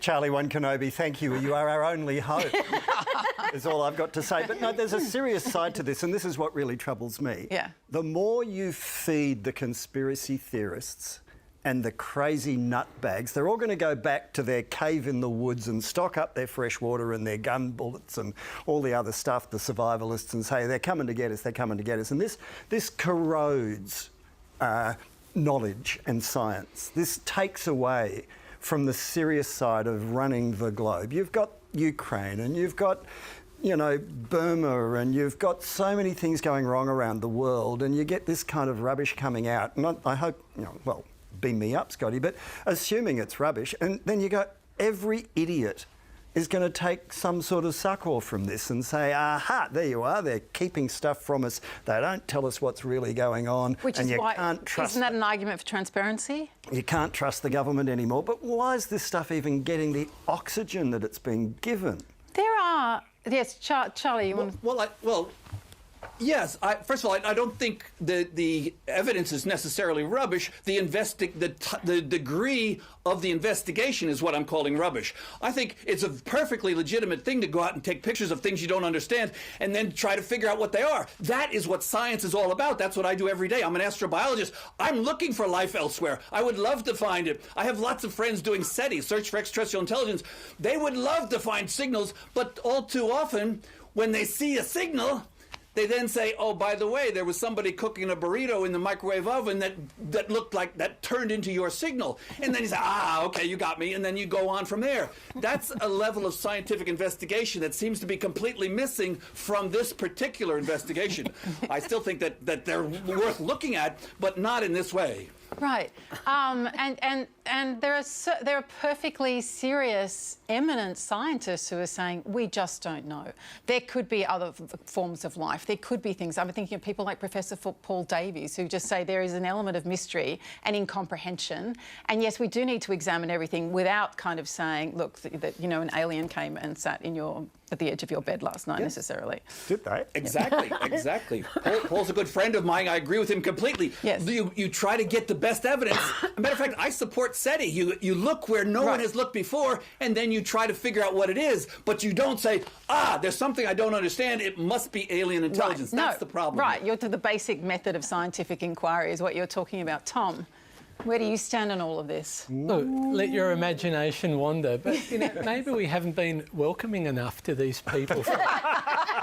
And they see this hostile environment with all these sort of narky people. How should we welcome them, do you think? Look, I think we should, if we can, invite them in, show that we're not that threatening. Now, they might have Just really good answers to net zero or how to get to a budget surplus. Yep. I just hope they don't come next week, because like next week you're going to have either Albo or ScoMo at the Quad, so they're going to have to meet Barnaby or Richard Marles, or maybe they're going to have to meet a whole heap of independents, and that'll look like the bar scene from Star Wars. So, I love how you assume that if an alien came, they'd go to Parliament House. Yeah, well, that would be the thing they would do. I reckon they would. Well, they'd be looking for intelligent life and they wouldn't find it there. Oh, come on, that's a bit strong. Charlie. Well, I'd like to insert a little bit of context to this debate. In the last 20 years, we have found that almost every star has a planetary system, and a significant fraction of those stars have Earth-like planetary systems. Not only that these Earth-like systems are, on average, about 2 billion years older than our Earth. What that tells you is if life has evolved in these other planets, it has had 2 billion years longer than life on our planet to evolve. What that means, I do not know. No one knows. And so it's a legitimate exercise, however, in science to try to find life elsewhere. And that's what we're doing with the best technology we have. I'm not sure UFOs investigate. So that's what we're doing. As astrobiologists, we're looking for aliens. I think about it all the time. I wonder. Yes. But I have been unconvinced by blurry blobs. Why do you think, Charlie, that we're investigating this now? Why this public trial now? Does it say anything about us culturally that we're looking at? I know there have been a lot of studies saying that people were very interested in the space race and alien, fantasy fiction and TV shows throughout the Cold War, for example, when we were thinking of remote enemies. Is there something to it? Yeah, I think if you look at the hearing on YouTube, there's an hour and 30 minutes, you look at the first to about 10 minutes, and you'll hear the politicians about why they're calling this. And a lot of it has to do with, I guess, people who look on TV and say, oh, there are aliens, and the military, they don't trust the government or the military increasingly. They're hearing these conspiracy theories. They don't have a way to evaluate them by themselves, and so they want the military to do it for them. And so they say, oh, the military's hiding stuff from us, and so people are a little bit paranoid. The thing we're talking about here, I think, is fear. Look at Putin's fear made him do, this invasion of Ukraine. But Roosevelt said, hey, the only thing we have to fear is fear itself. And so we should not be afraid. Fear can be motivating, but if you get too much of it, it does all kinds of crazy stuff. And this hearing in Washington seems to me crazy because there was no science that I could detect in it. OK, good. Be nice to have curiosity without the fear that you talk about, Charlie. We could talk to you forever, but unfortunately we're out of time now. I want to thank John Fain and Sid Marlis, Tom Jucevic, Jamila Rizvi and our guest, Charlie Lineweaver.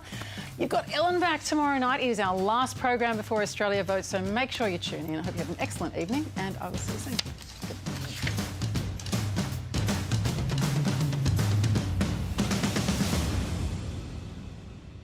Saturday, Australia decides. Together we can build a better future. Strong economy means a stronger future. Who will be our next PM? Because we're backing you. Australians deserve better. Join Australia's best political minds as we bring you live results seat by seat. Lost 1 or 2 seats to independents. Can the coalition go a 4th term? Or will Labor rise to power? Australia votes. Saturday from 6 on ABC or live stream on ABC iView. I know guys in Australia who make customized wetsuits and surf trunks. We got to stop running the business out the back of my van. It's not sustainable. I've sustained you so far. Hey, maybe you become a millionaire. Isn't that the dream? Wait, this isn't what I came for. Show them who you really are. Barron's. Log in to ABC iView to stream the series. Journey to another world as ABC Classic brings you the Classic 100 music for the screen. From Game of Thrones to The Crown, from Mario Brothers to Final Fantasy, from Jaws to Star Wars. Celebrate your favourite music from film, television and gaming with Australia's biggest weekend of classical music. The Classic 100 Music for the Screen. Log in to vote now at abc.net.au/classic. You are playing the version of yourself you imagined you are seen as from the outside. I think what's scarier is just not being seen at all. It's really magical. Everyone is just coming to life. Space 22, Tuesday at 8 on ABC TV and ABC iView. Tuesday, a mother and child run from an abusive husband. Even the drivers of the truck didn't know where we were heading. With explosive consequences. Len had the idea the witnesses were hiding his wife and child. A time bomb has been planted beneath the Speaker's platform. That's when the bomb went off. And an innocent man's incredibly lucky escape. Designed to detonate when the car was started. The Family Court Murders continues Tuesday on ABC TV and ABC iView. In a softer and softer world, there is only one truly hard test left. Those who survive have their names forever forged in brass. So how can we truly know an expert from an imposter? We test them on Hard Quiz. Hard Quiz returns Wednesday at 8. Look, it's a flashy gimmick to market the new season of Gruen. This is genius. Great advertising. Featuring your favourite advertising experts. Collect us all. Fully customisable to fit your personality. And they'll sing your favourite advertising jingles. No, we won't, but we will deconstruct the way that brands are trying to sell to you. It's the new and improved Gruen. It's the same show as ever. Now let me out of here. Gruen. Available June 8 at the new time of 8 p.m. Free delivery via ABC TV and ABC iView. Battery sold separately. The jobless rate drops and Labor releases its policy costings 48 hours before polls open.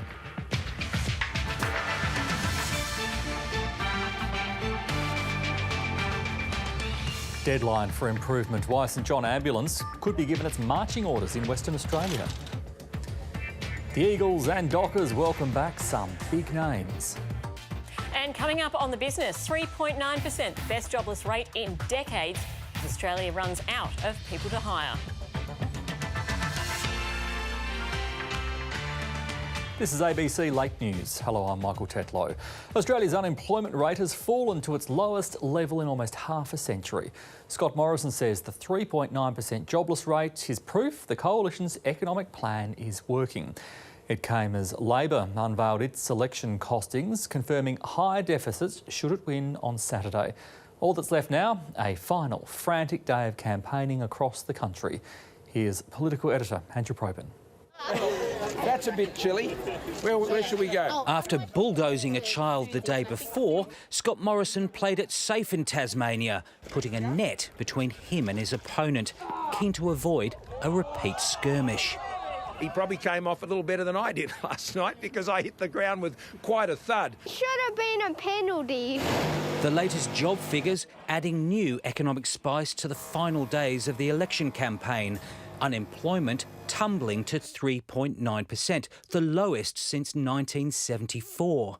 What this tells us is that our economic plan is working because Australians are working. And Australians are working at record levels. The Australian public know that there's a skills crisis in this country. Businesses are crying out for more skilled workers. Anthony Albanese started his day in Sydney before blitzing a bunch of coalition-held seats in Queensland. Labor releasing its election costings, confirming higher deficits over the next 4 years. $18.9 billion in new spending, offset by $11.5 billion in savings, leaving deficits $7.4 billion higher than those forecast by the government in the March budget. We feel that the budget would be weaker without investing in crucial economic policies.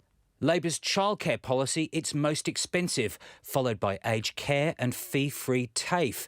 Its top savings, a crackdown on domestic tax evasion, multinational tax avoidance and slashing the use of public service contractors. What we've said, clearly, there will be further savings from the waste and the rorts that are there in the budget. What we've always seen from the Labor Party is when they can't manage money, they come after yours in higher taxes. The polls suggest this contest is narrowing, and like every election, the fight over who's best to handle the economy is critical. But what's different about this campaign is that an opposition is willing to go deeper into deficit to deliver its policy platform. After a pandemic that's rewritten many rules along the way, there's another. Andrew Probyn, ABC News, Canberra. So just 2 days before we head to the polls, some rural Australians are worried they won't be able to vote because of COVID staff shortages. The Electoral Commission says a last-minute call-out has helped cover thousands of positions, but some remote booths may still not open on Saturday. A recent operation means Bob Carter needs to elevate his leg at all times. His local polling booth is 2 minutes away from his home in South Australia's mid-north, but it may not be open this Saturday. I don't know how I'm going to get to Snowtown, which would be probably the nearest polling booth. Lochiel's one of dozens of regional voting centres struck by a staff shortage. The Electoral Commission says booths in Capricornia, Flynn, Kennedy and Leichhardt in Queensland, Barker and Grey in SA and Durack and O'Connor in WA could be affected. The blame is being pointed at the pandemic. We had 90 staff withdraw from polling for this weekend as a result of COVID or other illness. But the explanation doesn't fly with some regional MPs and mayors. I reckon it's pretty weak. They could do better. With postal voting applications now closed, the absence of a local voting booth could spell a long journey for some remote voters. A 300-kilometre trip to Mount Isa, and, well, that's 300 up and back, or they're not going to be able to vote. The Commission insists it tried its best to prepare. We have made 1 million phone calls and sent out 500,000 emails. But some prospective staff say they never heard back. Put the forms in and they had received them. I heard nothing else. Not a sausage. A last-minute call-out to groups including police and army reservists has helped secure 5,000 new recruits. But the Commission says the risk of some closures remains. Remote voters aren't the only ones who could be left without casting a ballot. Those isolating with COVID before 6 p.m. on Tuesday who haven't registered for a postal vote are not eligible to vote by phone. The Electoral Commission says the phone voting system's being prioritised for the recently infected who had no warning or other option. Gabriella Marchant, ABC News, Adelaide. An inquiry into ambulance services in WA has recommended the state government consider looking outside St John Ambulance if problems can't be fixed within 5 years. The report comes as tension grows between the privately run service and the government over excessive ramping and the deaths of 2 elderly people. An inquiry into the state's ambulance service began last year as ambulance ramping soared to new highs. Now a Labor-dominated parliamentary committee has found St John Ambulance hasn't been able to meet even its most basic requirements. In the 2020-2021 financial year, St John Ambulance WA was unable to achieve its contractual target response times for emergency calls. It found ambulance services in metropolitan Perth are under significant strain and made 48 recommendations, but has given St John a long lead time to fix the problems. The WA government should review the implementation of these recommendations within the next 5 years and consider alternative emergency ambulance service providers or a state-run service if service delivery does not improve. Health Minister Amber Jade Sanderson says that's not currently on the government's agenda. It's not a priority for me at this point. At this point, we want to make sure that we're working closely with St John. I get very nervous when I hear words like it's not a priority from this government. The report comes days after 80-year-old Georgina Wild died waiting more than 2 hours for an ambulance. The Parliamentary Committee acknowledged ambulance ramping, where patients are unable to get into hospital because of a lack of beds, had dramatically increased. but also noted top-up payments for ramped ambulances could act as a financial incentive. I actually think that's insulting. Our focus is being out there in the community. The Health Minister says St John has not breached its contract, but wouldn't say if she continued to have faith in its CEO, Michelle Fyfe. I will work with whoever is the CEO of St John. She is committed to providing a solid and good ambulance service and working with the government, and that's the most important thing. Michelle Fyfe admitted that she and the Health Minister sometimes have robust discussions, but she says they have a good working relationship and both want the best possible ambulance service for Western Australia. Nick Perpich, ABC News. A 21-year-old Russian soldier has pleaded guilty to killing an unarmed civilian in the first war crimes trial in Ukraine. The proceedings are being watched closely by international investigators, hoping to prosecute thousands of other cases. Europe correspondent Steve Kinane reports from Kharkiv. With one word, Vadim Shishimarin sealed his own fate. Do you plead guilty? The judge asked. Yes, the 21-year-old responded. The Russian soldier shot and killed an unarmed 62-year-old man in the first days of the war. The widow of the man faced his killer for the first time. I feel very sorry for him, but this crime I can't forgive. She recalls seeing a group of Russian troops while her husband was outside talking on his phone. Prosecutors say the soldiers were on the run and were worried that Alexander Shelepov would report them. Shishimarin says he was ordered to kill him. The court may take this guilty plea as a mitigating circumstance. It depends on the sincerity of repentance. This will be the first of many war crimes trials here in Ukraine. Investigators are collecting evidence for more than 10,000 potential cases, with the hope that at least some of those end up in the International Criminal Court in The Hague. Russia's released new images of the fighters from the Azov battalion as they emerge from the besieged steelworks in Mariupol. Ukraine hopes to get the soldiers back in a prisoner swap, but is concerned Russia has plans to prosecute them instead. Ukraine is doing everything it can to slow down Russia's advance in the east, extending martial law and blowing up bridges along the way. Steve Kinane, ABC News, Kharkiv. United States intelligence agencies are warning North Korea could launch a missile test to coincide with Joe Biden's Asia visit. The US president is leaving to meet the leaders of South Korea and Japan, along with the Indian Prime Minister and the winner of the Australian election, at a gathering of the Indo-Pacific Alliance known as the Quad.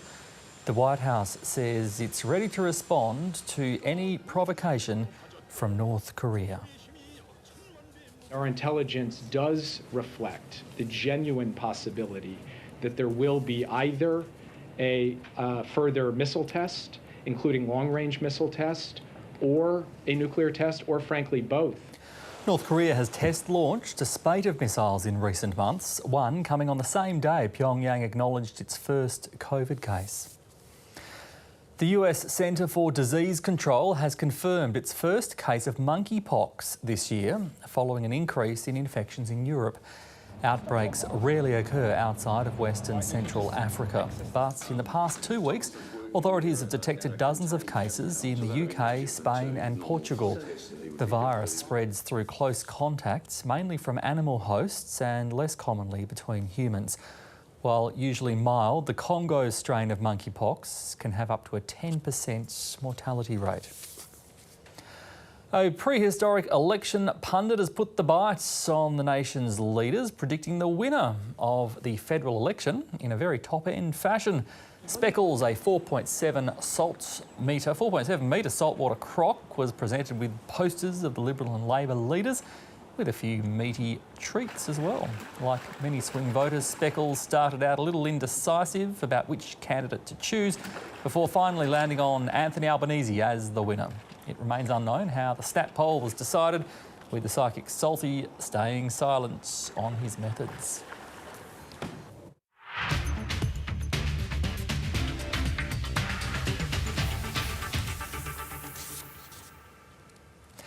Zach Stubblety Cook has broken the world record in the men's 200-metre breaststroke final at the Australian Swimming Championships in Adelaide. His time was less than 0.2 of a second under the old record held by Anton Chupkov of Russia.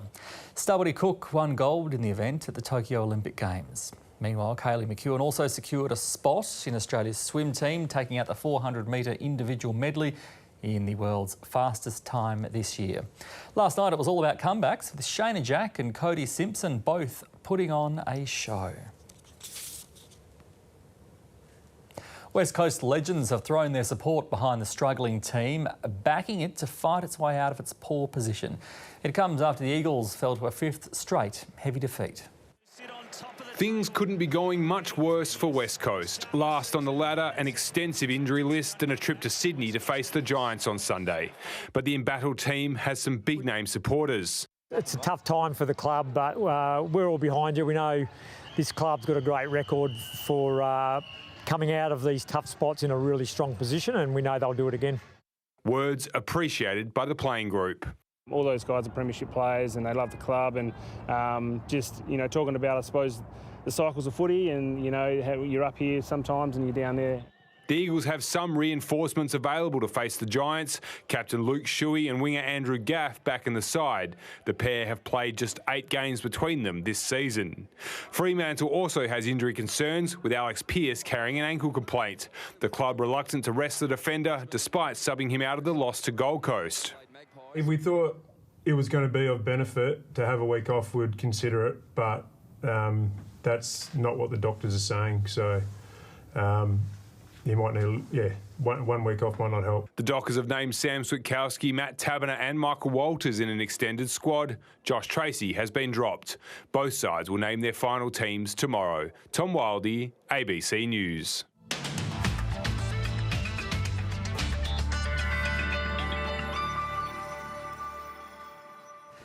A shower or two in Perth tomorrow with a top of 21 degrees. Sunny for Darwin and Adelaide. Cloudy in Hobart, Melbourne and Canberra. Showers for Brisbane and Sydney. Then looking to the big election day Saturday.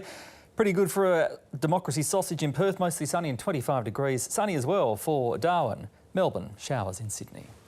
That's ABC Late News to the moment. I'm Michael Tetlow. Thanks very much for your company. Stay with us now for the business.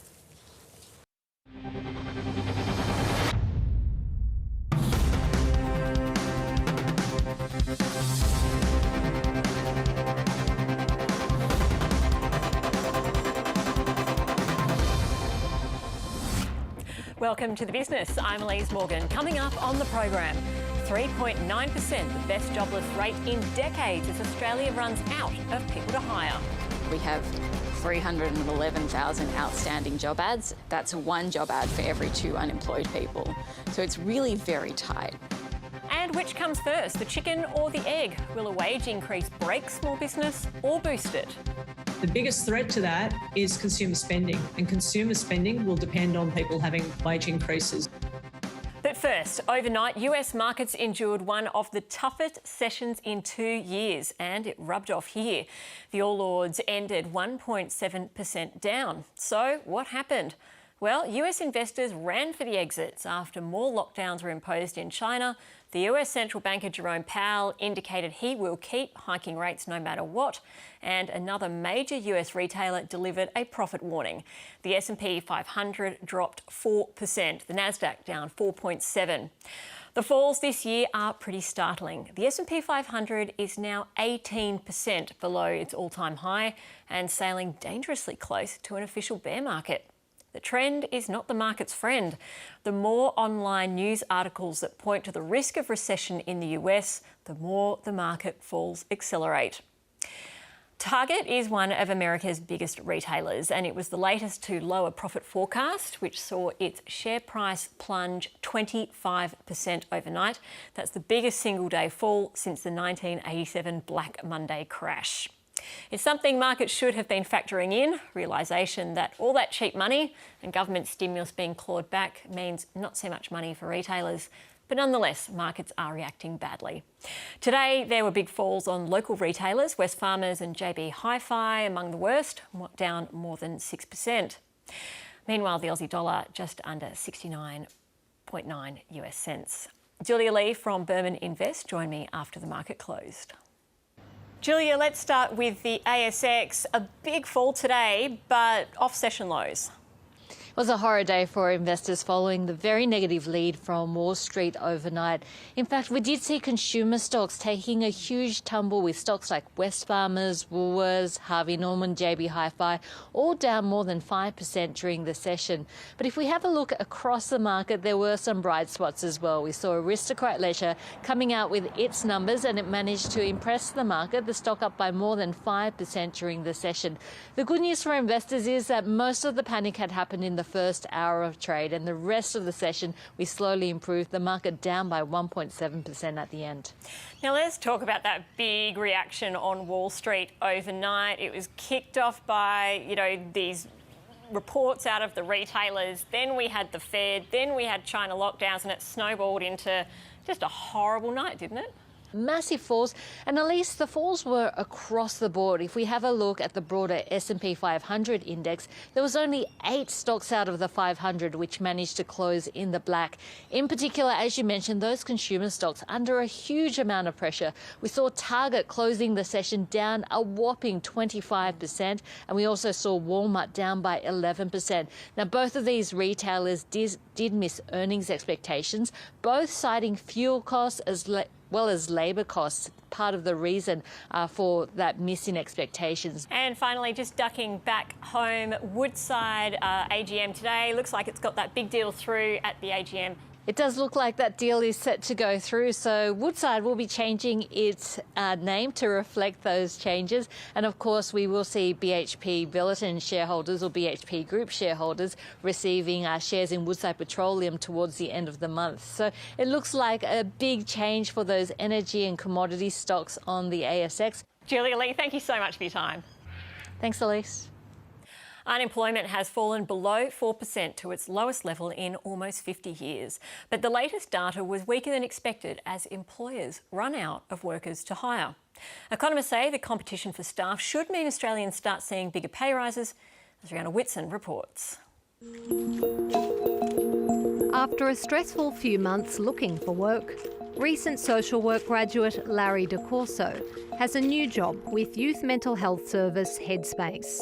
I feel really fortunate now. I recognise the importance of getting your foot in the door. Preventative mental health is such an important area. Yeah, I think I like that the logo is there. As the job market tightens, Larry is feeling optimistic about future employment prospects. But I don't think that's the case across the board.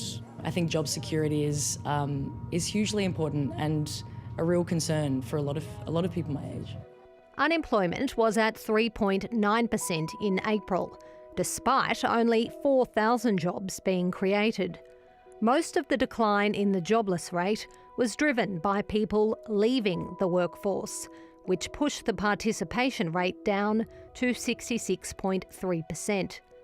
The number of young people out of work increased, but underemployment fell to its lowest level since the beginning of the global financial crisis. And now we have an unemployment rate with a 3 in front of it for the first time in nearly 50 years. In the labour market in particular, the balance of risks has shifted to this real wages cut that we're seeing. Experts say the economy has no spare capacity as employers struggle to find staff. We have 311,000 outstanding job ads as at last count. To give you a little bit of context, that's 1 job ad for every 2 unemployed people. So it's really very tight. Employers will hope for more migration to come in, particularly in skilled areas. Despite the tightening job market, wage growth is below market expectations and is lagging far behind the soaring cost of living. The Reserve Bank says real wages are likely to keep going backwards for another 18 months. Wages take a while to catch up with unemployment. We've got people who have been in a job for a long time and aren't moving around. We've also got a lot of people who are on award wages or other enterprise contracts. In the marginal Tasmanian electorate of Braddon, this pub manager has gone back to paying double time on Sundays to entice staff to work. Pre-COVID, we'd have 100 people apply for a job, where at the moment we're only getting 5. Brennan Stewart-Allison wants the next government to focus on getting people back into employment. Push back against people that don't want to work and give them, the chance, the training and the opportunity to get into the workforce. Many workers will also want higher pay. Rihanna Whitson there. Well, the unemployment figures have only inflamed the debate about just how big a rise Australians on the minimum wage should get. The ACTU is pushing for 5.4%, just above inflation. But won't that break businesses, many of whom were on the brink in the pandemic? ACTU Sally McManus joined me. Sally McManus, looking at the numbers today, it's undeniable that this is the best jobs market workers have seen in 4 decades, isn't it? Yeah, well, unemployment levels haven't really changed since the last reporting, so it's at 3.9. I think they actually revised the last ones to 3.9 as well. We know that there's still big issues in terms of a record amount of people working multiple jobs. I think the real issue is the quality of those jobs and how many of them are insecure, 1 in 3, as we know. And of course, the biggest issue of all, which is how much people are earning and their pay increases, and the fact pay is not going up. Right in the middle of a period of high inflation and the incredible pressure that's putting on, most working people at the moment. You want wages lifted by at least 5%. What's your message in particular to small business owners who are worried about those wage demands? Look, the number one thing I'd say to small business is that yes, you'd have to pay that amount for your staff if they're already on that absolute minimum. But I do know that most small businesses in the area of hospitality and retail, their number one issue is keeping their staff or attracting staff at the moment. They're already paying people more than what the absolute minimum is. And so if you've already done that, that wage increase isn't going to affect you.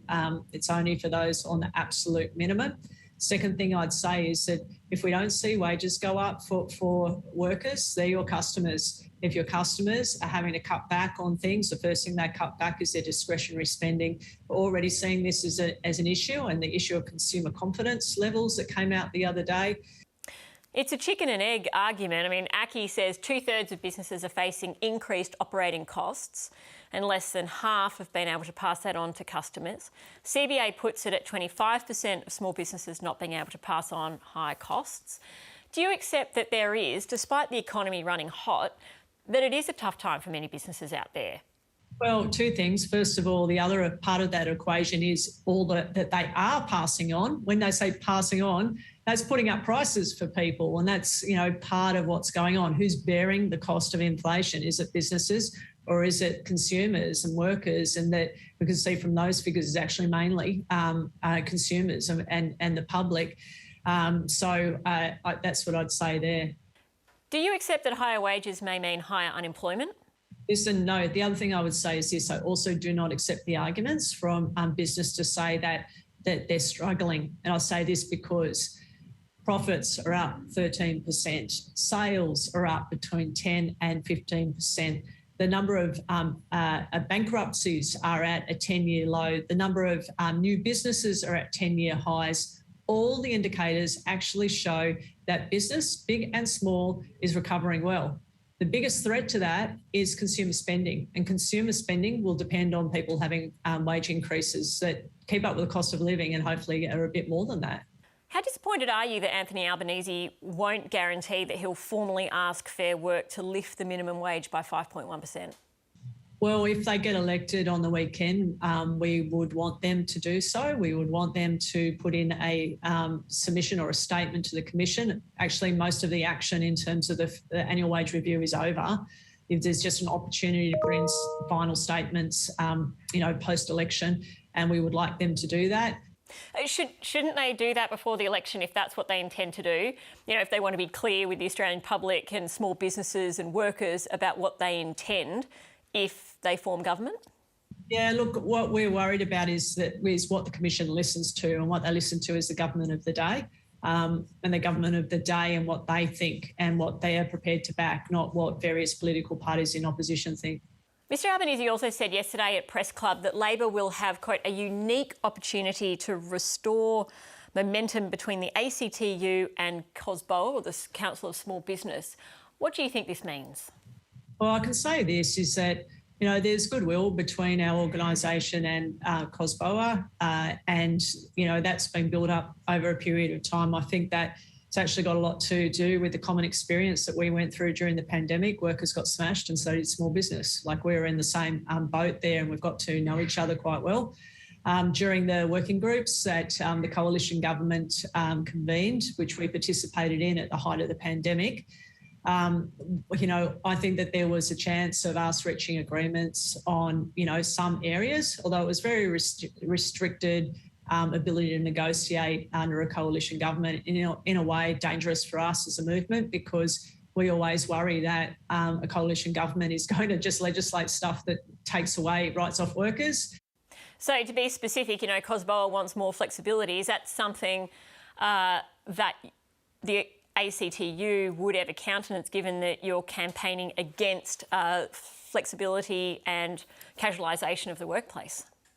Depends what you mean by flexibility. Like, quite often employers, you know, mean it one way, and it's all about flexibility for them. And sometimes, you know, when we talk about it, it's about flexibility all just for the employee. And so you can use the term flexibility and everyone can say, oh, we agree with that, but actually we're talking about two different things. So, you know, I don't want to sort of, you know, speculate about this, but look, any solutions that are going to be ones that are going to undermine the rights for all Australians and all Australian workers, and are ways that address the legitimate issues that small business may have, of course, we'd be prepared to consider. And just to pick you up on something that you said earlier when you were talking about working with COSBOA during the pandemic, you acknowledged that small businesses got smashed throughout that period. Do you think that those small businesses have recovered enough since then to be able to shoulder a 5% wage increase? My same point is that you look at the statistics around sales, you look at it around business survival rates, you look at it around new businesses starting up, and you look at the issue of their consumers. I think that it is a bad thing for small business if their customers have less money to spend, and that's the biggest danger, not about wages going up for the amount that we've asked for. Sally McManus, thank you very much for your time. Thank you. And that's all from The Business. I'm Elise Morgan. Good night.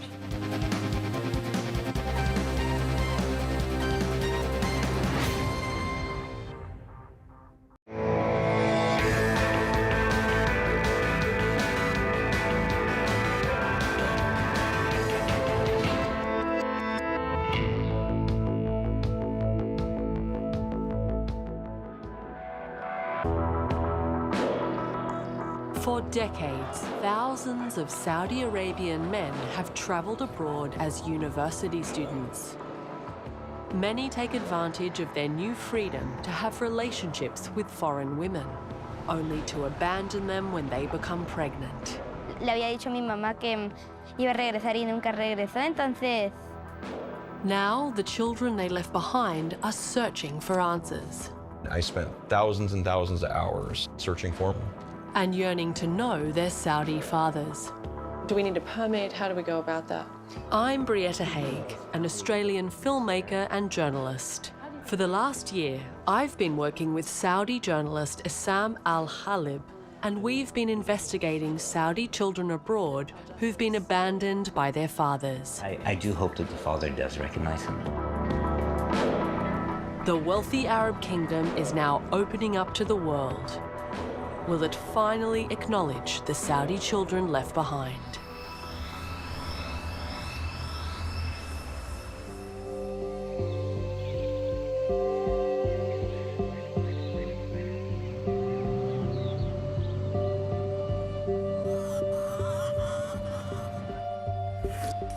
Jared Morrison is as all-American as they come. You want to say a blessing or want me to? No, I want you to. Okay. Dear Heavenly Father, we thank you for this delicious meal you've blessed us with this day. We ask you to help us to have a wonderful day. A Washington state guard and full-time insurance agent, he values God, his family, and hard work. All right, what do you want to do first? I would like some... But from a young age, he knew he was different from the other kids in his white, working-class town. So my full name is Jared Al-Jasser Morrison. My father was a student at Portland State University in the 70s, as well as Clark College across the river in Vancouver.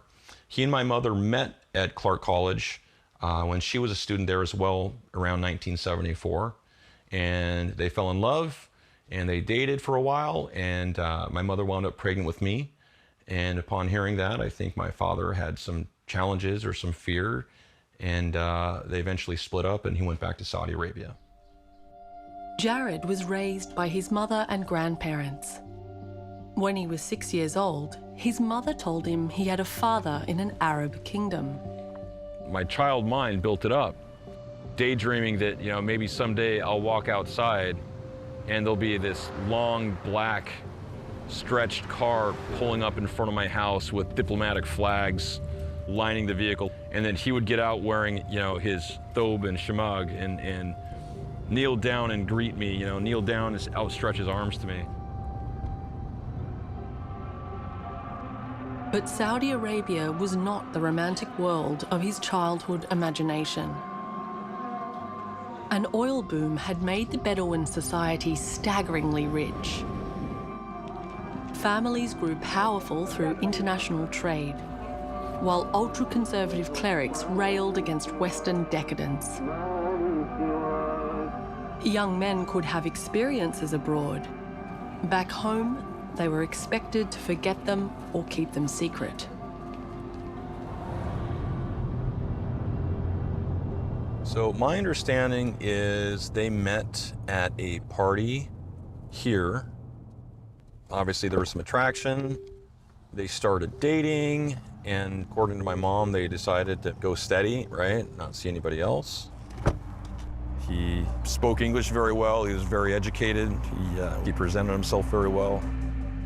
A deep desire to know his Saudi father grew into an obsession to find him. When I started looking for my father, the first attempt was when I was 12 years old.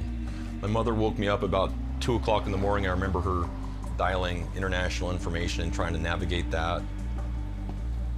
And then you fast forward 20 plus years until the beginning of 2000. That's when I picked up and started searching for him again. I spent thousands and thousands of hours. It took me a couple of years. Ultimately, I managed to get my father's cell phone number in Riyadh. I'll never forget, my heart was just boom, boom, boom, racing. It literally felt like it was beating out of my chest. He finally says, "What do you want?" So now here's my chance. Here's my chance to give him my sales pitch, right? After initially denying paternity, he finally admitted Jared was his son. I said, "Mr. Al-Jasser," I would never address him as father or dad or anything like that. So I said, "Do you have any desire or intention to ever know me?"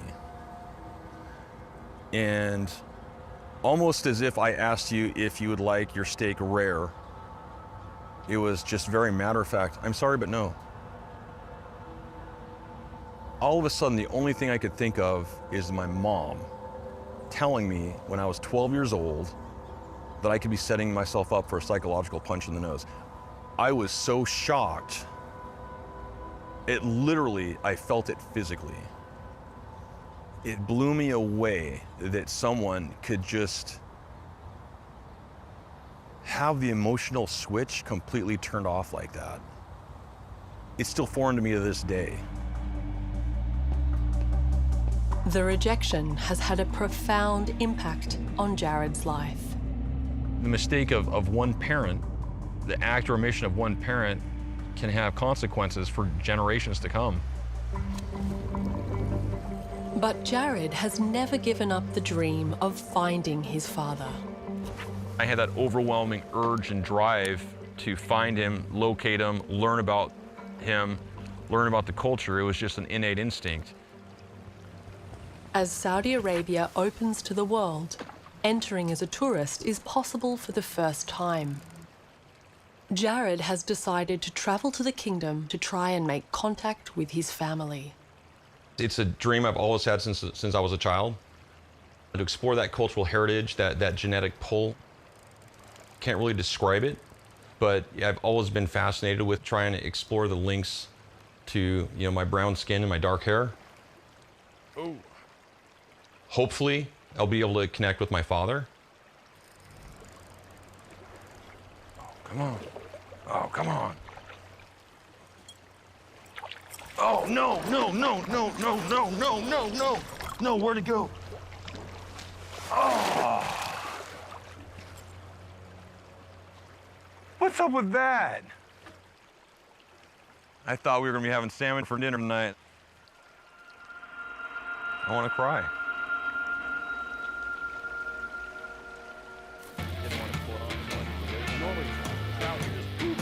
So I pull it in as far as I could, wearing brand new shoes. It was either a salmon or a steelhead. No GI. A few days before his flight to the kingdom, Jared's close friends gather to farewell him.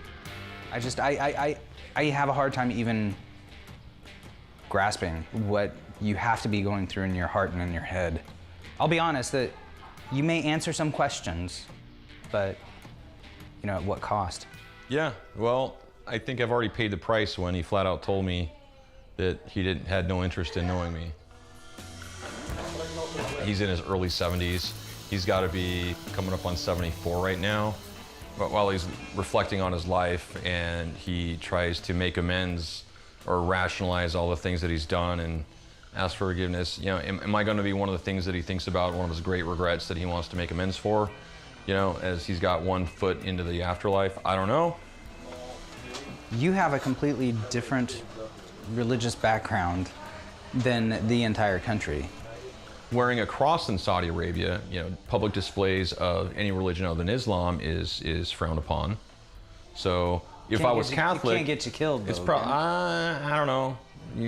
Well, you don't normally wear. I don't wear a cross anyway. The only thing I wear around my neck is my dog tags. But which you are not taking, which right? I'm not taking. You guys will not allow me to wear my dog tags. It's okay. There's a lot of concern and a lot of hopes for you in what's going to come up in your trip. I wish you the safest of travels. So here's to you in Saudi. And I get to ride a camel. Please, I know, that's the first thing I was thinking.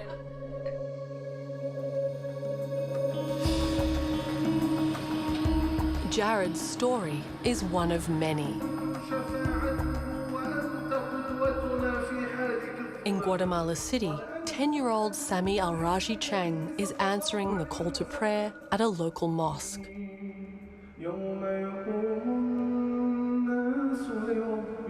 It's his only connection to his father.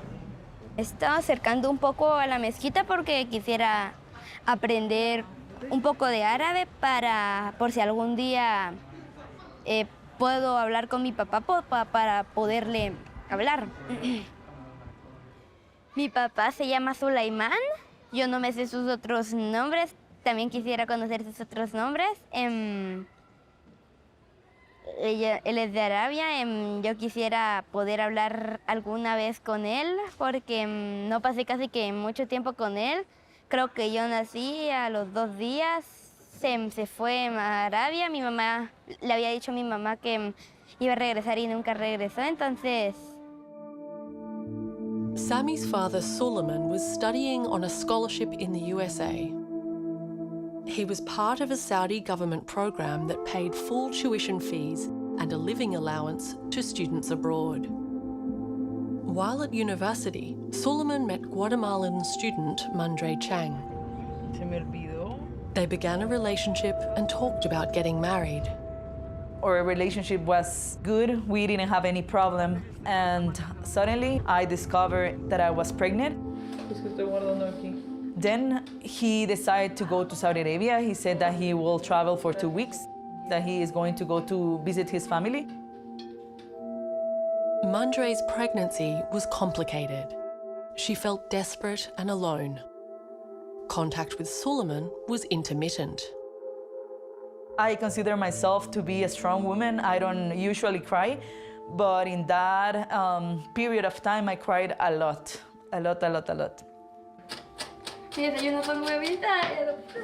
Suleiman eventually returned to the States and acknowledged baby Sami, changing the birth certificate to include his name. But he told Mandre he didn't want to be in Sami's life. He said, like, no, I'm sorry, I will study here and you will be doing your life with the baby. Mandre has not heard from Suleiman since. Without financial support in the US, she returned to Guatemala to be close to family. But Mandre can't register Sammy as a Guatemalan citizen without Suleiman's involvement. Sammy is illegal in Guatemala. It was difficult for me to register him in school because they always ask for his father's signature. I have to pay a fine. Mandre set out to track down Suleiman. In her search, she came across a blog called Saudi Children Left Behind. It featured the stories of other people searching for Saudi fathers. The blog was created by Jennifer Crystal, an American woman with a story just like Mandre's. Hi, Mandre, how are you? Doing good. They quickly became allies. Do you remember how it was before we started talking? Oh my gosh. 10 years ago, in the small town that I lived in Ohio, there were like 5 girls that had a similar situation to what you and I were in. And I remember thinking at that time, if it's such a problem in this very, very small community, how bad is it everywhere else? So created the blog, and lo and behold, there was so many people all over, not only here in the United States, but you know, we had people that were in the Philippines and we had people that were in Australia contacting us after you and I actually kind of got together. Mandre helped manage the blog, fielding hundreds of messages from women all around the world. Mostly US, Philippines, some other Latin countries. ينضم إلينا من غواتيمالا ماندر شانغ. The blog caused a sensation in Saudi Arabia, featuring on news reports and talk shows. Well, we're meeting Minneapolis, Minnesota. لقد التقينا في مدينة مينيابوليس. خلينا نقول أولاً أن الظاهرة هذه موجودة ترى عند السعوديين وغير السعوديين، لكن ربما حساسية هذا الموضوع في مجتمع مسلم عربي يعني يمكن يكون حساسيته مرتفعة أكثر. ويمكن الأمريكيات اللي عملوا هذا الموقع هم عارفين مستوى هذا الحساسية وبالتالي عملوا الموقع وإلا يعني ما هو وهم موجودين بكثرة. Saudi Arabia's strict Sharia law makes it all but impossible for students to marry the women they fall in love with. Government permission is required to wed foreigners, and only men over 30 are eligible. Non-Muslims are expected to convert to Islam. The Saudi government has never acknowledged the large number of abandoned children. But one non-government organisation called Awasa claims to help them.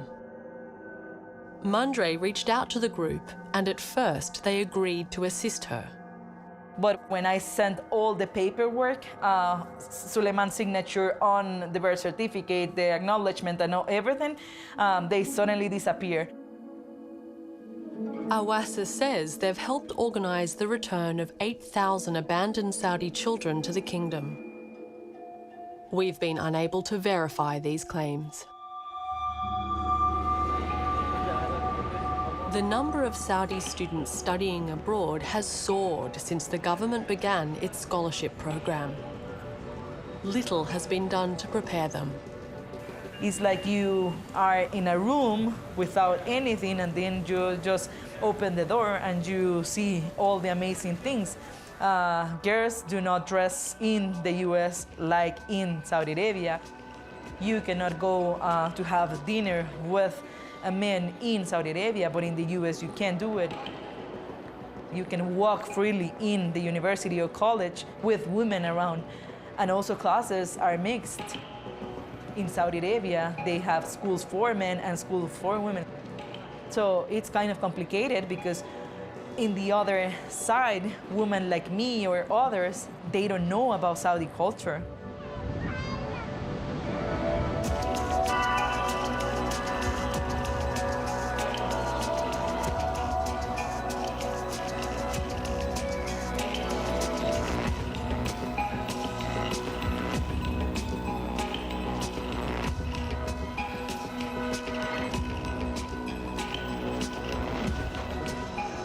Jared Al-Jasser Morrison has come to Saudi Arabia to try and find his father. He begins in Jeddah, the gateway to the Islamic holy cities of Mecca and Medina. This is Jared's first time outside North America. Good morning. Tell me about what it's been like the last 24 hours. It's definitely a culture shock. It's really, it's pretty awesome. I'm hoping to learn more details about my family's cultural history and potentially why, what would lead my father to make a decision that he did, 45 years ago, and understand that better through the eyes of an Arab over here, because I can only look at it from the eyes of a Westerner. Jared is invited to talk with religious and political scholar Sadek Malki and his American Muslim friend Samuel. Sadek lived and studied in the US and understands the cultural conflicts that confront Saudis in the West. They meet at the traditional home of a renowned architect. Well, I had some questions for you, if you don't mind. Yes, please, the most difficult. So my father was one of the first wave of Saudis that came to the US in the 70s, right? And so coming from a country, obviously at the time, from my understanding anyway, that Saudi Arabia at this time was very, very ultra-conservative. Yes. Men and women had to be separated. My mother fell in love with my father, they dated. My mother thought that they were going to progress and into marriage eventually.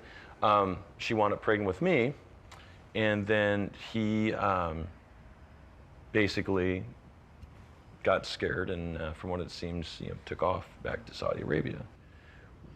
I would say one of every 100 Saudi goes to the States have a similar story.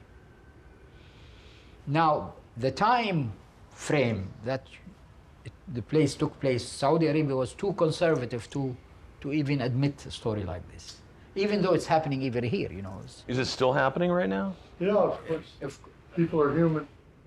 So, what were some reasons that he may have caused him fear? Because I know some other... Probably this man, your father, is not a bad man. What happened is that he just thought, how can I go back to Saudi Arabia, a country where people are veiling women, with a lady, probably she's blonde or something, and she will not, she's a feminist, and you put yourself in his shoes, it would be disaster. I mean, we in this part, we had a guy.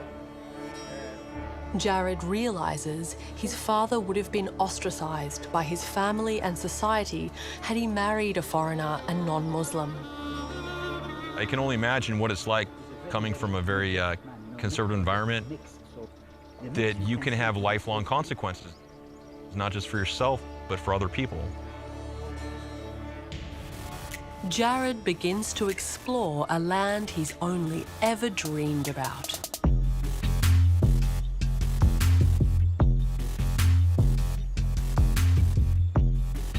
Looking at the Arabian culture through Western eyes is beautiful.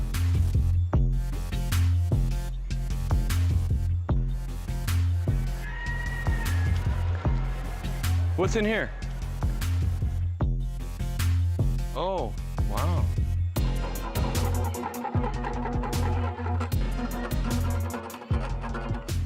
I'm still learning about the different cultures within this country.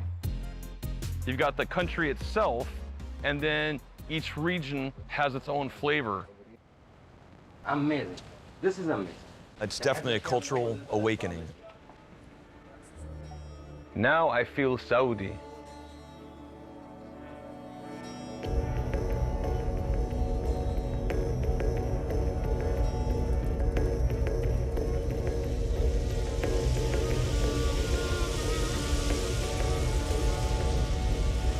In Riyadh, Jared's finally going to meet a blood relative. He's managed to track down a first cousin through social media. I'm excited to meet my cousin. I don't know what to expect. I don't know how well I'll be received. When I talked to him about a month ago and I told him I'd be coming here, he told me, do not worry, you're one of us. I'm of the young generation. I'm not of the old generation with old beliefs. I have young beliefs and new beliefs, and I accept everyone. I don't think I've ever been in a hotel this nice. They have fruit. I think he felt like he needed to reassure me that he wouldn't deny me or shun me or anything. Jared, now you're going to meet with your cousin. Are you worried you might cause scandal for your father? I'm okay with that. I'm okay with that. I'm totally fine with that. That's something he has to deal with. That is not my problem. That is not my problem. I'm tired of feeling ashamed. Every child, no matter what religion they're from, no matter what race they're from, every child is entitled to a mother and a father.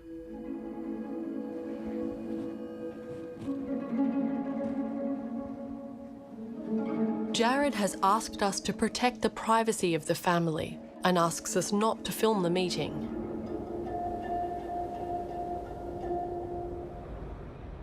Okay, Jared, so tell me about that experience last night. It was absolutely amazing. I met my cousin, and he came and picked me up at the hotel. When he got out and he saw me, he said I looked like the sands of Arabia run in my veins, and I look like I'm Bedouin. It was really just a lifelong dream to be able to actualize that and touch and look at this person. It must have been really emotional for your cousin to see you because you look so much like your father. He said I look exactly like him. Not only like my father, but like the rest of the Al Jasser family. He said when he saw me that there was absolutely no doubt. And did you talk to your cousin about your quest to find your father? I did. He said he wasn't sure how to deal with that. He said it would cause a lot of internal issues with the family. There's some other pretty serious internal dynamics, which after hearing those, I understand the decision that was made a lot more now. I understand a lot more in detail the culture of his family and the sheer terror that my father must have felt from his family as well as his community. So that opened up my eyes a lot, and I actually started to feel sympathy. Never thought I would say that. Wow, Jared. Never thought I would say that, but it helps me understand a lot more of the culture and why that decision was made. What did he say about the younger generations of your family? Totally different. Totally different. Very open-minded. The difference between the old generation and the new school train of thought that's more accepting and more. It's been raised with more of a Western influence.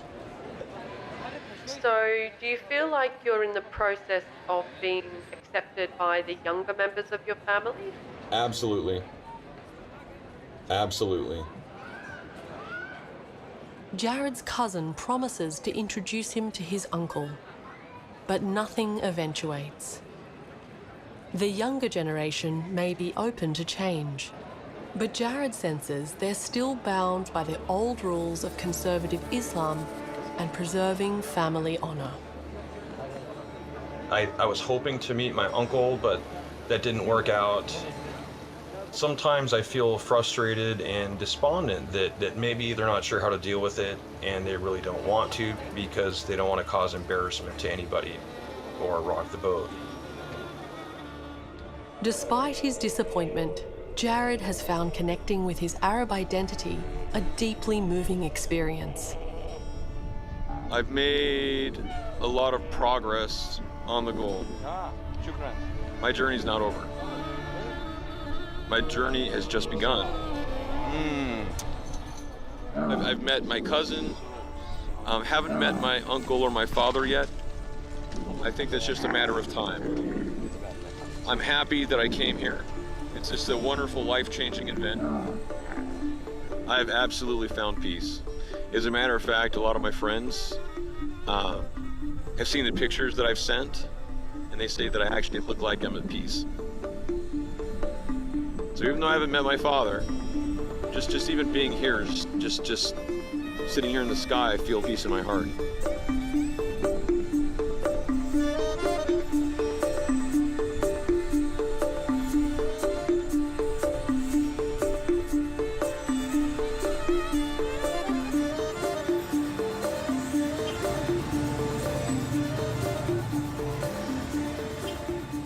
Guatemala City, Sammy and Mandre have found solace in the local Muslim community.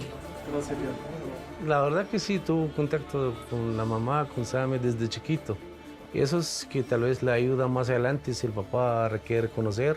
Ahí va a ser una persona preparada. Y la verdad, un error del papá no debe tener el hijo. The director of the Islamic Association, Anwar Qadar, even tried to act as a mediator.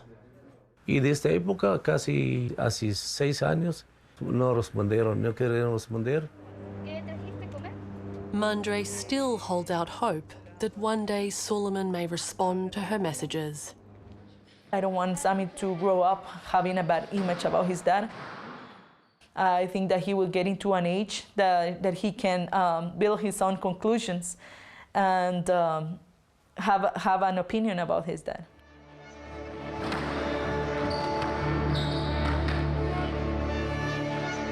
Me siento un poco bien porque tengo mi familia acá que me quiere, mi abuelo, mi mamá, mi papá, mis tíos. Pero también me siento un poco mal por no poder haber todavía conocido a mi papá. Por eso también me siento un poco mal. Quería, si mi papá va a ver este documental, quería decirle que quisiera conocerlo algún día para poder hablar con él. Ya, solo. Gracias.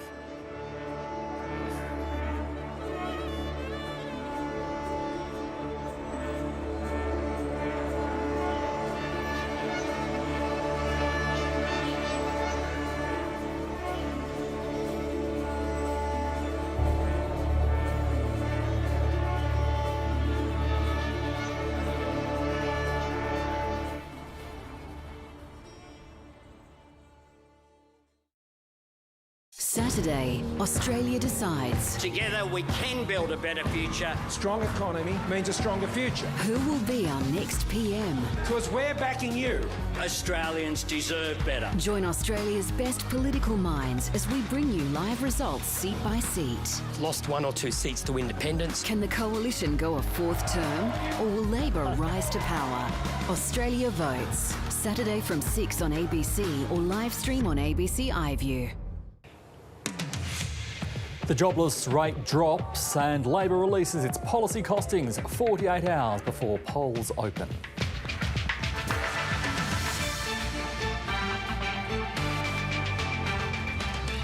A historic day as New South Wales becomes the last state to legalise voluntary assisted dying. Chris Dawson's former babysitter tells a Sydney court he treated her like a sex slave. And Zach Stubblety-Cook breaks the world record in the men's 200-metre breaststroke. Welcome to ABC Late News. I'm Michael Tetlow. Australia's unemployment rate has fallen to its lowest level in almost half a century. Scott Morrison says the 3.9% jobless rate is proof the Coalition's economic plan is working.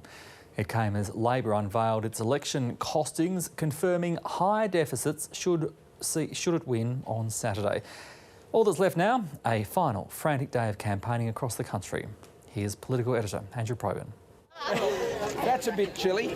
Where should we go? After bulldozing a child the day before, Scott Morrison played it safe in Tasmania, putting a net between him and his opponent, keen to avoid a repeat skirmish. He probably came off a little better than I did last night because I hit the ground with quite a thud. Should have been a penalty. The latest job figures adding new economic spice to the final days of the election campaign. Unemployment tumbling to 3.9%, the lowest since 1974. What this tells us is that our economic plan is working because Australians are working.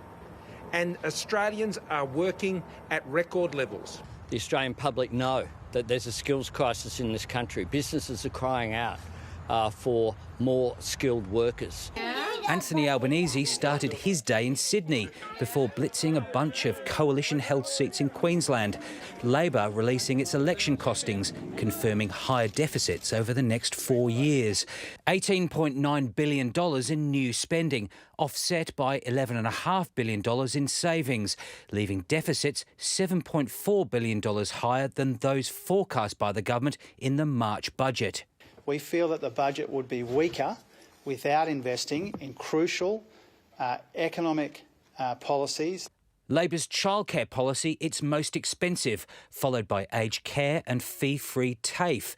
Its top savings, a crackdown on domestic tax evasion, multinational tax avoidance and slashing the use of public service contractors. What we've said, clearly, there will be further savings from the waste and the rorts that are there in the budget. What we've always seen from the Labor Party is when they can't manage money, they come after yours in higher taxes. The polls suggest this contest is narrowing, and like every election, the fight over who's best to handle the economy is critical. But what's different about this campaign is that an opposition is willing to go deeper into deficit to deliver its policy platform. After a pandemic that's rewritten many rules along the way, there's another. Andrew Probyn, ABC News, Canberra. So the jobless rate has dropped, and one of the main reasons is because people have left the workforce. The labour market's so tight, it's putting pressure on employers, but that's yet to result in higher wages. Business reporter Rihanna Whitson explains. After a few stressful months looking for work, Larry De Corso has a new job with youth mental health service Headspace. So I feel really fortunate now. I recognise the importance of getting your foot in the door. Larry is feeling optimistic about future employment prospects. But I don't think that's the case across the board. And I think job security is hugely important and a real concern for a lot of people my age. Fewer jobs than expected were created last month. The decline in the unemployment rate was mostly driven by people leaving the workforce, which pushed the participation rate down to 66.3%.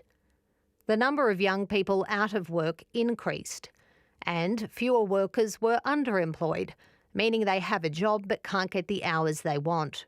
So we have 311,000 outstanding job ads. That's one job ad for every 2 unemployed people. So it's really very tight. Employers will hope for more migration to come in, particularly in skilled areas. Despite the tightening job market, wage growth is below market expectations and is lagging far behind the soaring cost of living. The Reserve Bank says real wages are likely to keep going backwards for another 18 months. Wages take a while to catch up with unemployment. We've got people who have been in a job for a long time and aren't moving around. We've also got a lot of people who are on award wages or other enterprise contracts. In the marginal Tasmanian electorate of Braddon, this pub manager has gone back to paying double time on Sundays to entice staff to work. Pre-COVID, we'd have 100 people apply for a job, where at the moment we're only getting 5. A problem employer groups want the next government to solve. Rihanna Whitson, ABC News. Some rural Australians are worried they won't be able to vote on Saturday because of COVID staff shortages. The Electoral Commission says a last-minute call-out has helped cover thousands of positions, but some remote booths may still not be open. A recent operation means Bob Carter needs to elevate his leg at all times. His local polling booth is 2 minutes away from his home in South Australia's mid-north, but it may not be open this Saturday. I don't know how I'm going to get to Snowtown, which would be probably the nearest polling booth. Lochiel's one of dozens of regional voting centres struck by a staff shortage. The Electoral Commission says booths in Capricornia, Flynn, Kennedy and Leichhardt in Queensland, Barker and Grey in SA and Durack and O'Connor in WA could be affected. The blame is being pointed at the pandemic. We had 90 staff withdraw from polling for this weekend as a result of COVID or other illness. But the explanation doesn't fly with some regional MPs and mayors. I reckon it's pretty weak. They could do better. With postal voting applications now closed, the absence of a local voting booth could spell a long journey for some remote voters. A 300-kilometre trip to Mount Isa, and, well, that's 300 up and back, or they're not going to be able to vote. The Commission insists it tried its best to prepare. We have made 1 million phone calls and sent out 500,000 emails. But some prospective staff say they never heard back. Put the forms in and they had received them. I heard nothing else. Not a sausage. A last-minute call-out to groups including police and army reservists has helped secure 5,000 new recruits. But the Commission says the risk of some closures remains. Remote voters aren't the only ones who could be left without casting a ballot. Those isolating with COVID before 6 p.m. on Tuesday who haven't registered for a postal vote are not eligible to vote by phone. The Electoral Commission says the phone voting system's being prioritised for the recently infected who had no warning or other option. Gabriella Marchant, ABC News, Adelaide. After decades of lobbying and passionate arguments on both sides, voluntary assisted dying is now legal in New South Wales. Opponents put forward dozens of amendments which critics claimed were designed to delay the bill, but the legislation was eventually passed. Hard fought and a long time coming. This bill has passed both houses. New South Wales is the last state to legalise voluntary assisted dying, and it took cross-party cooperation to make it happen. No bill in Australian parliamentary history has had more co-sponsors than this bill.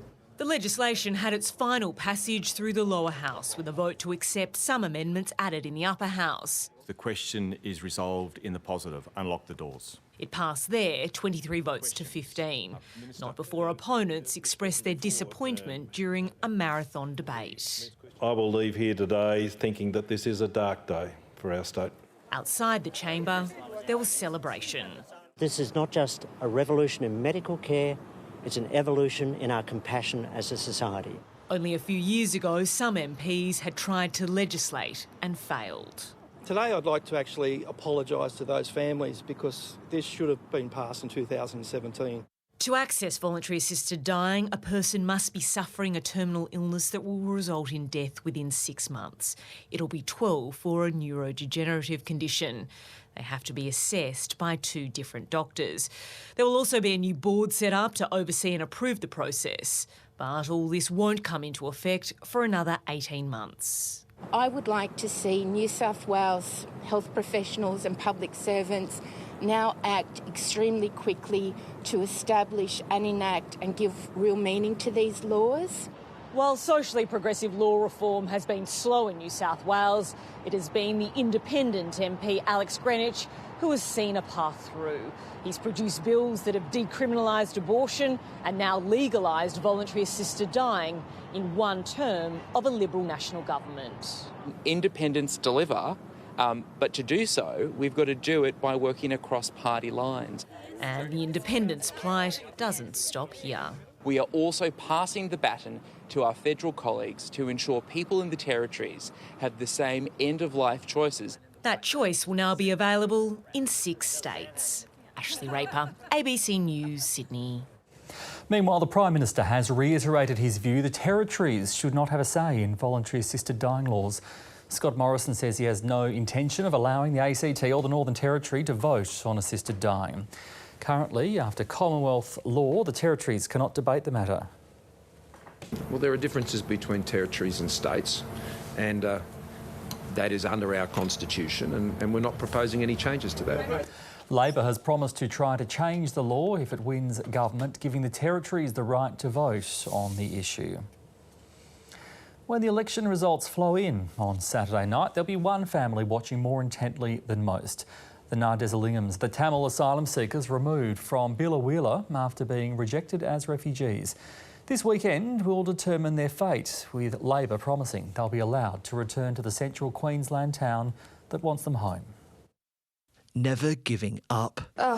It has been a hell of a 4 years. Angela Fredericks has led a compassionate campaign to get the Nardezalingam family back home to Biloela. We all have those memories in our mind of what happened after the 2019 election when they were put on a plane and they were being sent back to Sri Lanka. And we remember the screaming, we remember the manhandling. Their supporters were able to secure a last-minute injunction, keeping Nardez, Priya and daughters Kopika and Tanika here while they negotiated a legal minefield. But their treatment, sent to immigration detention for 3 years after their refugee status was rejected, sparked national protests. Now living in community detention in Perth, they wait. Their lives dependent on the outcome of Saturday's election result. I am so sick to my stomach just knowing what's going to happen. Essentially, the fate of these 4 people's lives are in the balance. Labor is resolute. We need to get them home to Billow. Under a Labor government, they will get home to Billow. But the Prime Minister is unmoved. There is no protection owed. They have not been found to be refugees. Despite a push from some on the Conservative side. No, I believe this four-wheeler family should come here. No question about it. I'm just going to tell you, my position is the same. There's no place like home, and this is where the families say they belong. But the legal tug-of-war isn't over yet. The families received incredible support from the community here, but it's still a polarising case as voters cast their ballots ahead of election day. Everyone needs a place to stay, and obviously they're a good family. They've cost us a lot of money, and knowing that they shouldn't have been here in the first place, and using their kids as a ploy to stay here, I think that's terrible. What Angela Fredericks thinks is terrible. We've got over 500,000 Australians asking the government to intervene in this case. Is they've had to wait this long. Toby Loftus, ABC News, Billawheeler. ABC Vote Compass has examined all 151 seats and found the most left and right-leaning electorates in the country. The data also helps explain independent challenges against sitting Liberals in traditionally conservative electorates. Vote Compass reporter Bridget Brennan has more. In Melbourne's inner north, voters are thinking about what's most important to them at this election. Climate. It's one major issue for me. To encourage more jobs for the young people. This is Bob Hawke's old electorate, and many people say this is a socially progressive community. Vote Compass can give us a picture of the ideological leanings of every electorate in the country. Here in Coburg, in Melbourne, the seat of Wills sits to the very left of that axis as the most left-leaning electorate in the country, followed by Cooper, also in Melbourne, and Grayndler in Sydney. You've got to get out of the inner city and go north to find the electorates that lean furthest to the right. In the southern outback, in Queensland, the seat of Maranoa is the largest in the state, and it's the most right-leaning electorate in the country.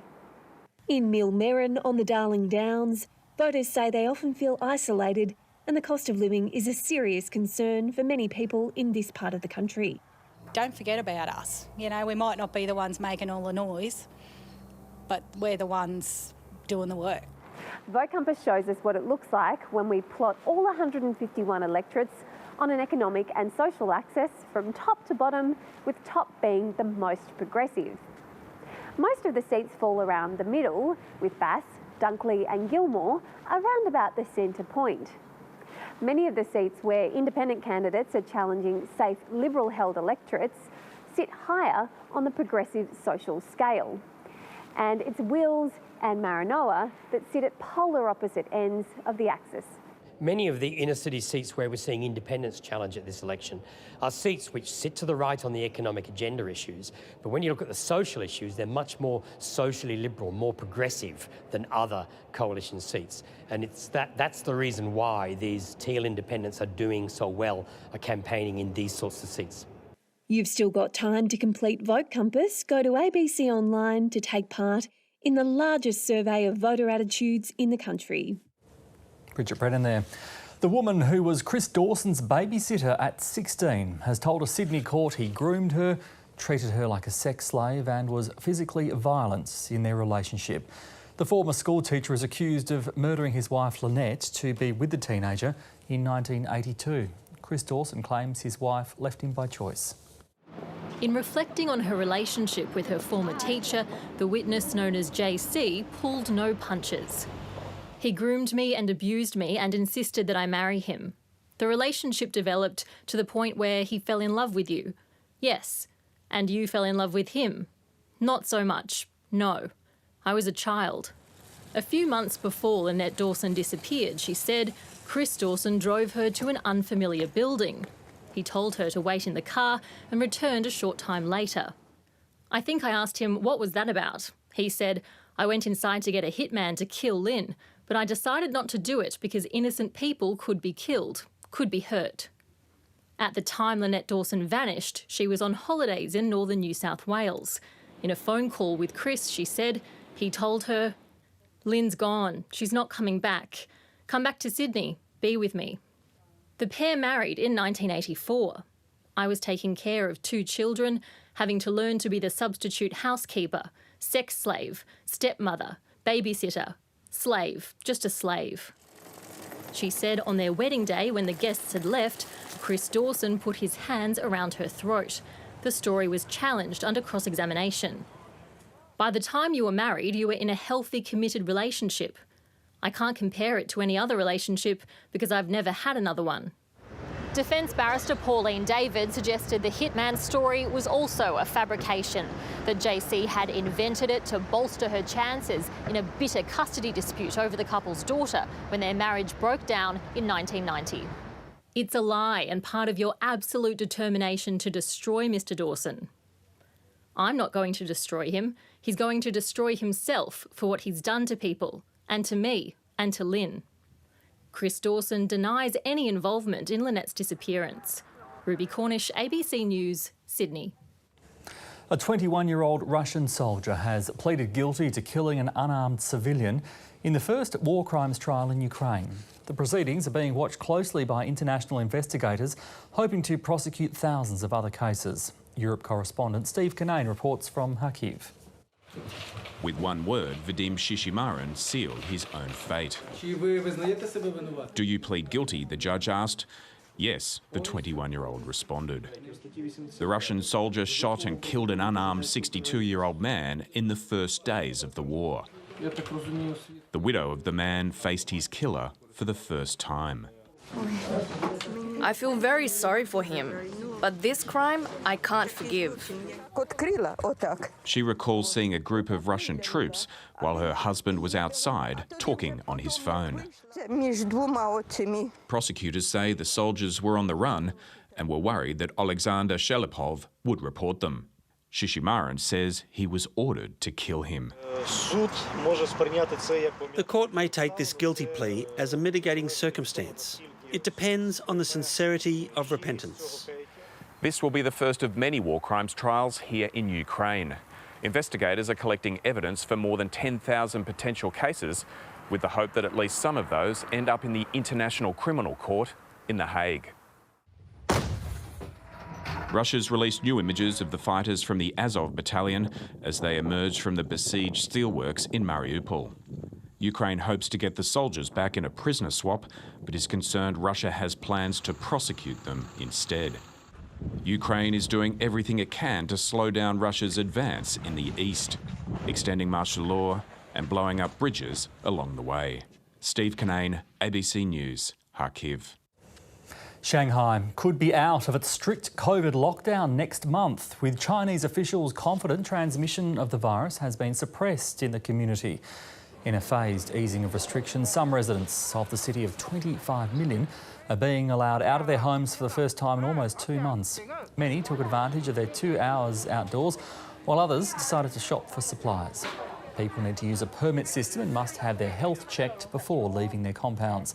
If Shanghai can maintain no new infections in line with China's zero COVID policy, authorities say the city will be able to return to normal life on the 1st of June. The US Centre for Disease Control has confirmed its first case of monkeypox this year following an increase in infections in Europe. Outbreaks rarely occur outside of West and Central Africa, but in the past 2 weeks, authorities have detected dozens of cases in the UK, Spain and Portugal. The virus spreads through close contact, generally from animal hosts and less commonly between humans. While usually mild, the Congo strain of monkeypox can have up to a 10% mortality rate.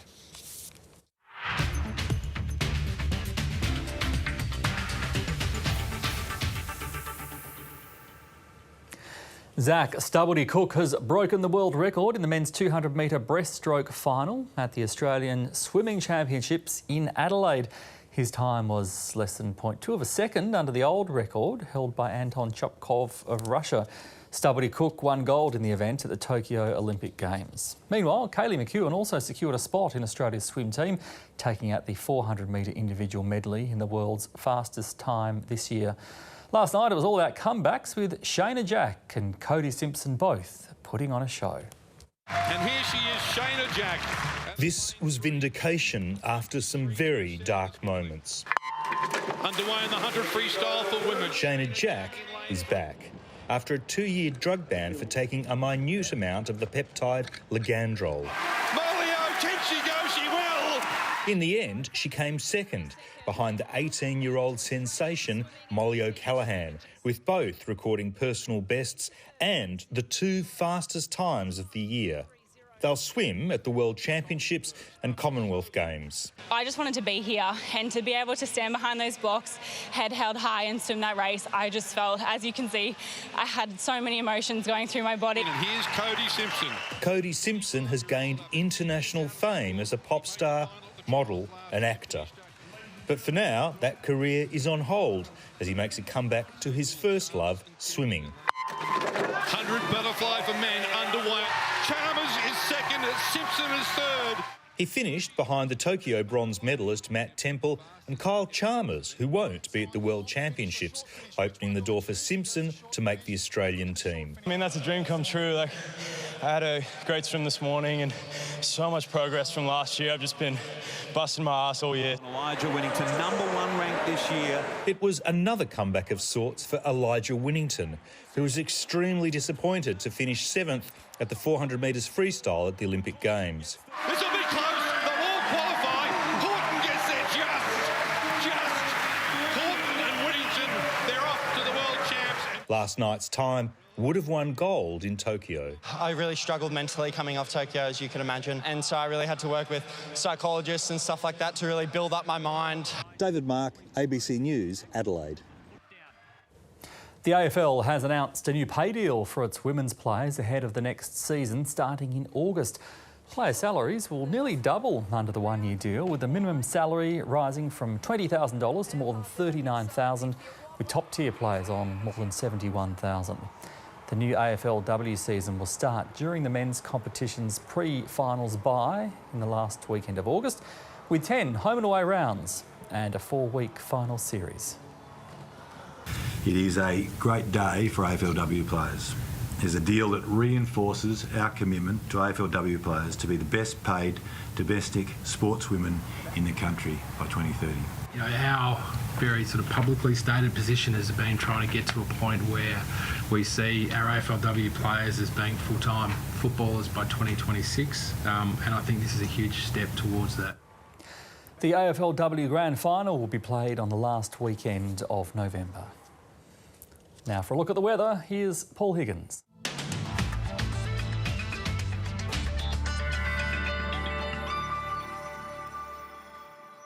A pressure trough off the Queensland coast will deepen and move close to the coast tomorrow. Showers will increase over central Queensland, especially along the coast during the day, and the heaviest rain will spread towards the southeast of the state on Saturday.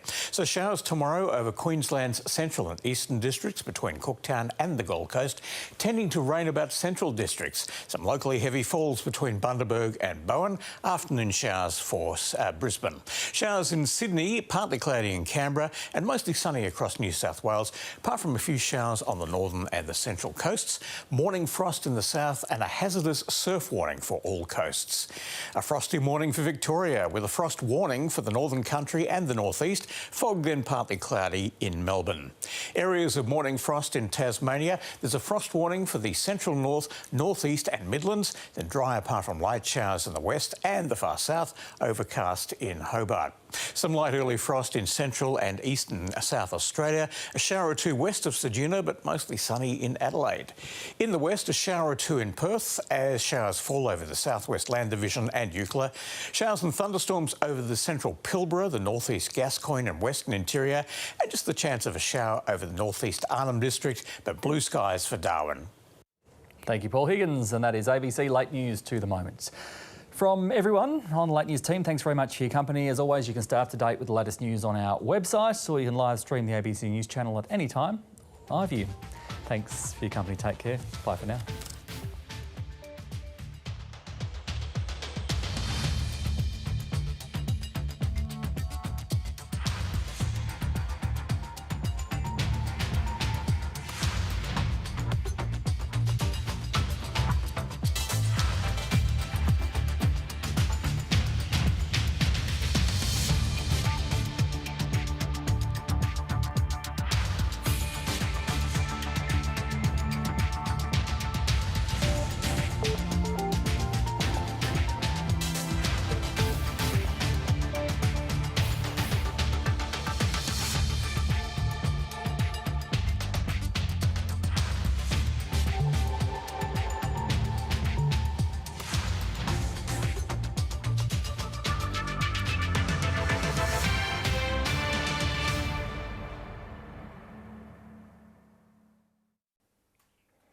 Welcome to the program.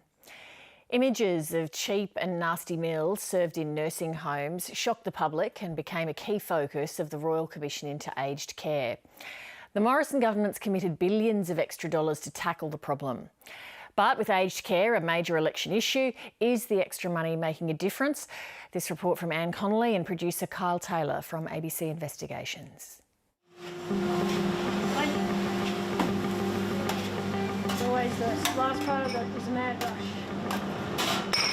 Today on the menu we have fisherman's bake with golden roasted potatoes, pumpkin and green beans, and we'll be serving about 98 residents. So this is a nice soft dessert for residents and it's very tasty. Lunchtime at this Brisbane nursing home may look like a simple meal, but there's an exact science behind it. I would say it is one of the most complex spaces for a chef to be working. We have residents that on average have 8 to 10 medical conditions.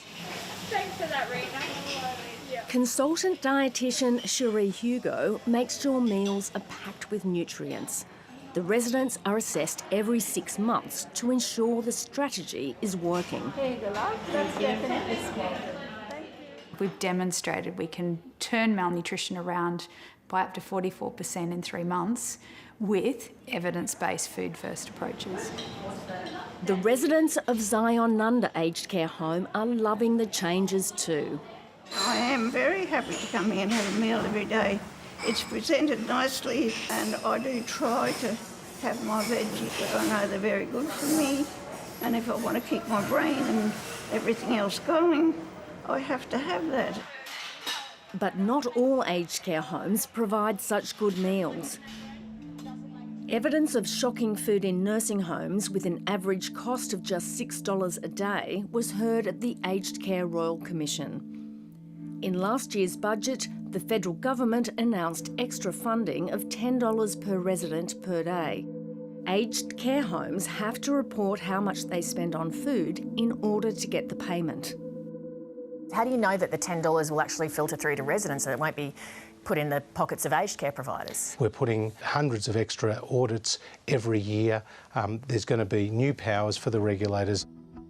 But the reports submitted by nursing homes show that a third, or almost 900 operators, are still spending less than $10 a day on food. They were referred to the regulator, which audited 41 of them, less than 5%. It found 3 had failed food standards. I don't think without a clear audit trail, without the spreadsheets and so on, you can be sure that they actually did spend the money on this. The reports also show most nursing homes say they are spending about $14 a day. But with more than $3 billion of extra taxpayer support being paid out, 730 can reveal the health department doesn't require providers to supply any proof of their spending, telling them, "We are not asking you to provide us with spreadsheets or evidence that supports your answers." No, I don't think it's okay because the whole idea was that it would go to food. And so that tightness and transparency, real transparency, is to me essential. My mother, she is a vital person and not really fussy with food, but she loved fresh, healthy meals. And so she used to say to the nurses and the staff there, "Hey, some of us have teeth." Julia Davis says the food served to her mother Barbara at Castlemaine Health was so bad she was forced to take drastic action. She moved to regional Victoria to personally cook meals for her. She was becoming really, really frail. She would have starved if I hadn't have been there in a way. That's how I felt. Julia thought things would improve with the new supplement, but says she saw no change. I took a couple of photos of the evening meals because I was horrified. I'm not precious, but there's absolutely no way I could have eaten that food. She complained to management and the regulator, but the Quality and Safety Commission found the nursing home still met all food standards. Castlemaine Health said that most consumers enjoyed the food, however, it declined to say how much it spent per day. Anne Schneider has worked as a dietitian in aged care for more than 20 years and says many homes still have a long way to go. I see things like, particularly say the evening meal, where often cheaper or low protein items are served. Things like little pies and pasties, fish patties with not much fish in them, tin spaghetti. I'm still seeing the same issues pop up that I did 20, 30 years ago. Very often we're seeing people with very little skill and no training making clinical decisions every day about what to put on a person's plate. It was 3 years ago, just as the Royal Commission was starting, that the federal government turned to Australia's most famous chef from the Barossa, Maggie Beer. It gave the Maggie Beer Foundation almost $600,000 to create a series of online training videos to help cooks working in aged care homes. I want us to work towards every bite of food in aged care being equal measure of nutrition and pleasure. It is for the things that I could see that just aren't being talked about or taught in any way, because we have virtually no specialised education for cooks and chefs. The videos were released just last month, but they're not free. Aged care homes or staff themselves have to pay $480 for the 11 modules, or $44 per half-hour lesson. Join us for this important training series for aged care cooks and chefs. Not every residential aged care facility is going to participate because some are very small and can't afford these things, even if it's a small price. Maggie Beer said most of the fee goes to the production company which filmed the series, and the foundation takes a small portion to pay an online moderator. If all 2,700 homes could have it free, if someone puts up their hands, I'd be in it like Flynn. Labor too has pledged $5 million to the Chefs Foundation to develop new food standards and more education and training.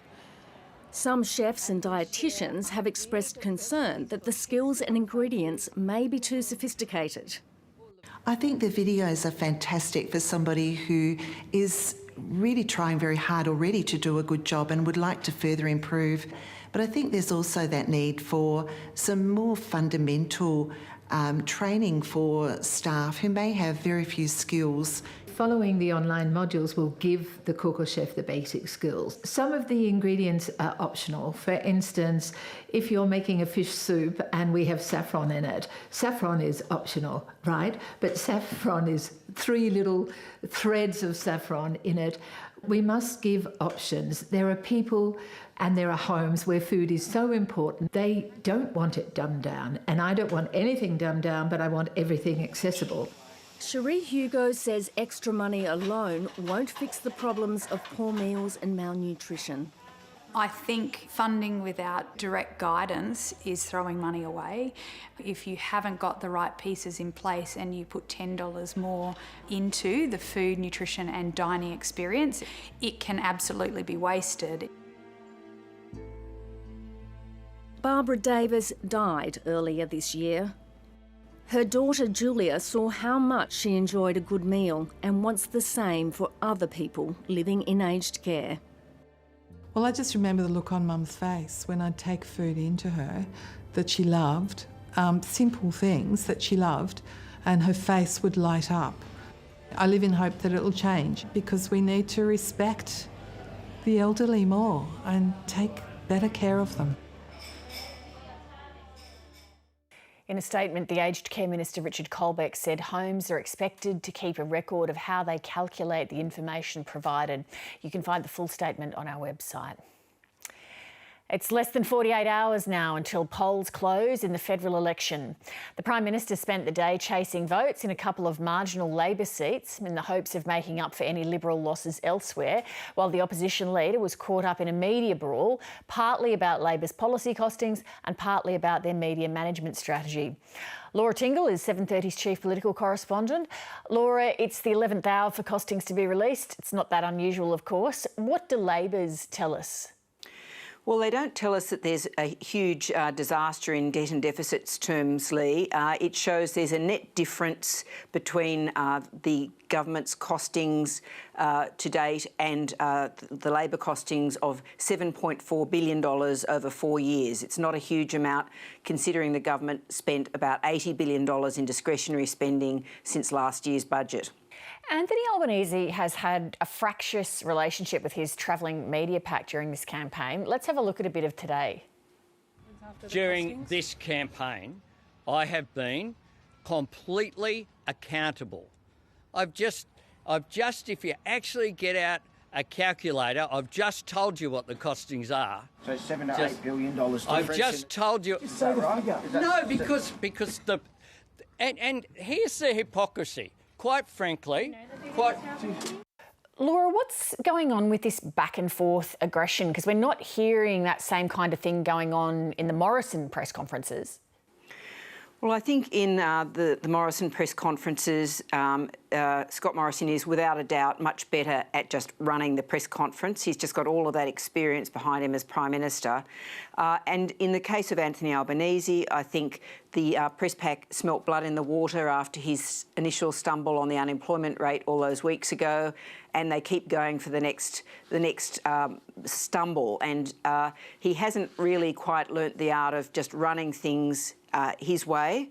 Now, things were inflamed today because quite clearly the travelling political party was very angry about the sort of focus on costings yesterday. So they said, right, if you're also obsessed about costings, we'll send the press plane back to Canberra for the announcement of those, and Mr Albanese will go to Brisbane to campaign.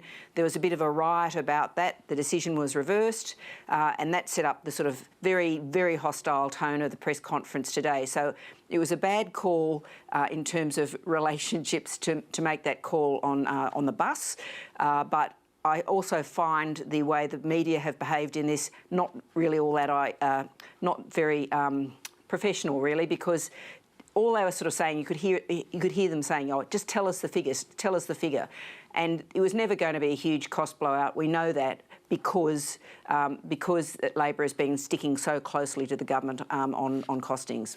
Just quickly before you go, Laura, it's polls as far as the eye can see in the final week of the campaign. There was one more tonight from Ipsos. Yes, we've just seen the Ipsos poll from the Financial Review. It's showing the gap closing in primary vote to 36 to 35, still in Labor's favour, still a 53-47 two-party preferred vote, but we're down to hand-to-hand combat in a few individual seats. It's really tight. Laura, thank you. Thanks, Lee. JobKeeper was the biggest stimulus for the Australian economy ever. It did save hundreds of thousands of jobs without question. What it wasn't was a flawless scheme.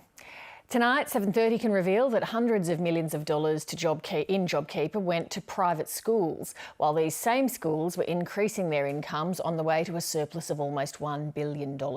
Dan Conifer explains.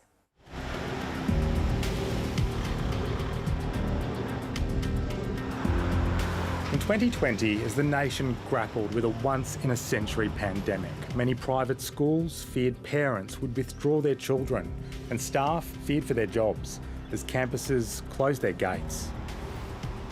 Hundreds of schools qualified for the government's JobKeeper wage subsidy. Schools could claim the payment if their turnover had fallen significantly or was expected to. To be eligible, the turnover of the business will need to have fallen by 30% or more. Schools could receive $1,500 a fortnight for every eligible staff member. You qualified in an instant based on a downturn that could have been simply a forecast or temporary. 7:30 has obtained a list of the 395 non-government schools that reported receiving JobKeeper. It shows they claimed more than $750 million in wage subsidies in 2020. But when reporting their financial results for that year, more than half of the schools revealed their incomes had actually risen, even without JobKeeper. These schools reported more than $300 million in wage subsidies. The flaw in the JobKeeper design was that it never included a clawback mechanism, so that if you didn't need JobKeeper, you were required to return it. If they were going to have to pay back that money, then they wouldn't have necessarily taken it in the first place. Investment analyst Dean Patch has been monitoring the accounts of schools that received JobKeeper. The taxpayer doesn't need to be subsidising schools that have more money than they know what to do with. In Queensland, the Southport School on the Gold Coast pocketed almost $5 million in JobKeeper. In the same year, it tripled its surplus. The King's School in Sydney, one of the nation's most expensive, claimed more than $8 million in JobKeeper, while Canberra Grammar, a school of choice for the children of top bureaucrats and diplomats, took $7 million. Melbourne's Wesley College, which recently renovated its rowing facilities on the Yarra River, received more than $17 million. In Hobart, the Hutchins School reported almost $4 million in wage subsidy. At South Australia's Sacred Heart College, revenue didn't slip and it increased its surplus by almost the same amount it received in JobKeeper. Perth's exclusive Hale School tripled its surplus, despite receiving $7 million in JobKeeper. There's no suggestion any of these schools did anything wrong. This was exactly how JobKeeper was designed. The program was set up based on an anticipated decline in turnover. If we didn't do that, if we'd gone for a percentage of a person's income or we'd gone for an actual decline in turnover, we wouldn't have got the money out the door. The Treasurer Josh Frydenberg was unavailable for an interview, but in a statement told 7:30, JobKeeper was one of the most successful economic support programs in Australia's history, saying it saved more than 810,000 jobs. More than blazers and ties, we're more than meets the eye. The peak body for independent schools told 7:30 the pandemic impacted the ability of many families to pay fees, and the subsidy helped save jobs in the sector.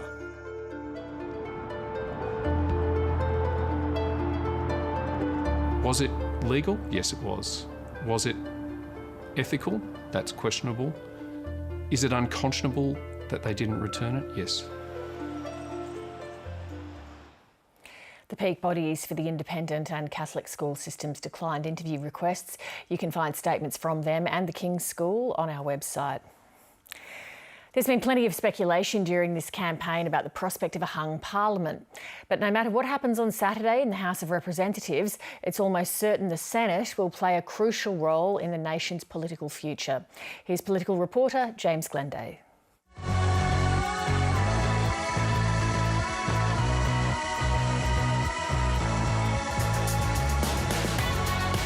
From the Capital Radio Network, this is 2CC. Joining me in the studio, Zed Soselja and Katie Gallagher.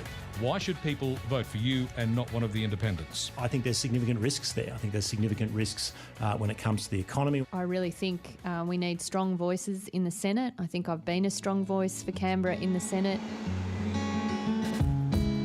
The race for the ACT Senate is usually one of the most predictable in the country. But this year, the two incumbents, one Liberal, one Labor, are being forced to fight on the airwaves with an unusual intensity. This man is why. Former Wallaby and environmentalist David Pocock is running a very high-profile campaign. I'd love to represent you as independent. Although his campaign colour is navy, the independent has a lot in common with the so-called teal candidates. He's financially backed by Climate 200 and is demanding more action to curb carbon emissions, as well as a federal anti-corruption watchdog. We are such a safe area. You know, it's all Labor and one Liberal senator, and we've seen in politics, if you're safe, you get taken for granted. Good evening and welcome to the National Tally Room here in the Belconnen High School in Canberra. Since 1975, when the two ACT Senate spots were first contested, they've only ever gone to the two major parties, although both the Australian Democrats and the Greens have secured substantial levels of support in the past. Liberal incumbent Zed Seselja is a Conservative who is currently the Morrison government minister responsible for the Pacific and relations with countries such as the Solomon Islands. Today's our date day. So romantic. He believes this is the best funded challenge he's experienced. There's no doubt that if we were to lose this seat to someone like David Pocock, that the Labor Party would be emboldened in government and the Labor-Greens alliance would be able to pass much more of its legislation, particularly I think at the radical fringes. So it would very much drag the Senate a lot further to the left. There's a lot to do. Yeah. But recent polls suggest David Pocock is stripping a lot of support away from parties on the left, and his small yet very slick campaign team, which is set up in the back of his house, has Labor worried enough to roll out a former PM. Hi, I'm Julia Gillard and I'm here to give a very big shout out to a great friend of mine, Senator Katie Gallagher of the ACT. Katie Gallagher will be the next finance minister if an Albanese government is elected on Saturday. She's nervous she could miss out if Canberrans vote strategically for David Pocock in a bid to boot Zed Seselja. I think one of the issues, certainly for me, is that many people for some reason think that I'm already automatically elected somehow. So quite often they'll come up and go, well, you're fine, Katie, so we're going to go and vote this way. And that's a big challenge for me. If David Pocock does defy history and snatch a spot, he could be very influential over the next government's agenda. He is one of just a few independents or small party candidates that look to be in with a serious chance of being elected, and they could hold the balance of power on contentious bills.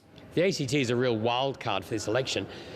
It is only 2 seats, but the balances in the Senate are really fine because of the use of proportional representation. You need 39 of 76 seats to pass legislation.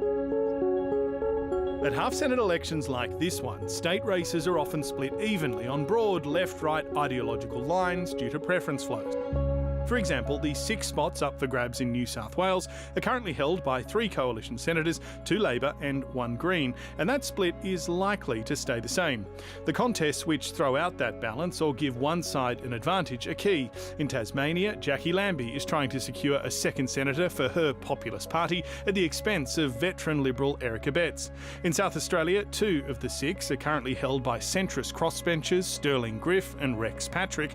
Those 2 spots, though, will be hotly contested, including by the Greens and returning independent Nick Xenophon. While in Queensland, the 6 being fought over are currently held by 3 LNP senators, 1 from One Nation and 2 from Labor. This time, the Greens are a chance at snatching a spot. They're the key contests to watch, though. Watch Western Australia, because the WA normally has a lock on 3 seats for the Liberal Party. But given what happened at the last state election over there, there's a possibility that Labor may win 3 seats for the first time in a long time. And with a Green, that could deliver an extra seat for the left. On current polling and Senate numbers, neither party is likely to be anywhere close to having an upper house majority. If the coalition retains government, it would prefer to just deal with independent crossbenchers. So the final number of them and their political leaning will be key to its prospects of passing bills. But if Anthony Albanese becomes Prime Minister, then it's likely he'll try to negotiate with a combination of the crossbenchers and the Greens. Here's Max, your local candidate. Nice to meet you. Senator, lovely to meet you. The Greens claim they are on track to become the largest third party in the history of the Australian Senate. Which should boot Pauline Hanson out of the balance of power and put the Greens in the balance of power and give us real leverage to push for the things that will improve people's daily lives. One big unknown is what sort of impact minor right-wing parties like those run by Pauline Hanson and Clive Palmer could have on the final outcome. At the last election, their attack advertising and preferences helped the coalition, particularly in Queensland. What is interesting this time is that the UAP campaign tactics have been very different. They haven't been hammering Labor through the campaign. They've run quite a lot of ads which have been critical of all the parties. If that causes UAP preferences to drift more evenly between the parties, that will be a blow for the LNP and a help for Labor. The same may also apply to One Nation preferences.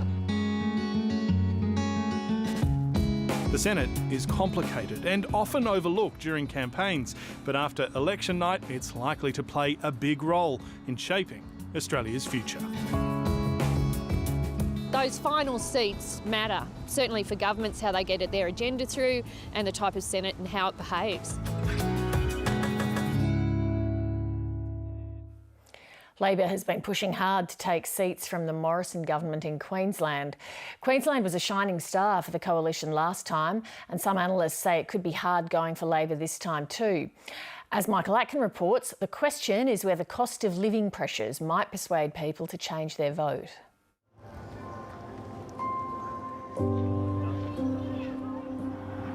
At the Caboolture markets north of Brisbane, as people shop for fresh food, they're weighing up their choice at the ballot box.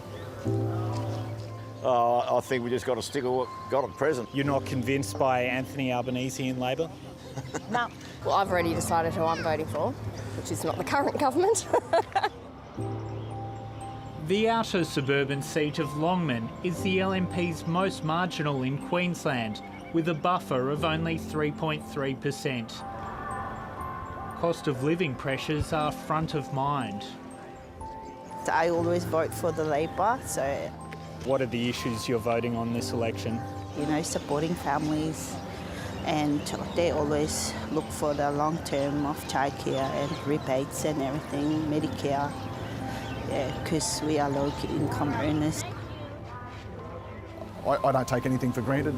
All I do is try and work hard, find out what the community needs and deliver those needs.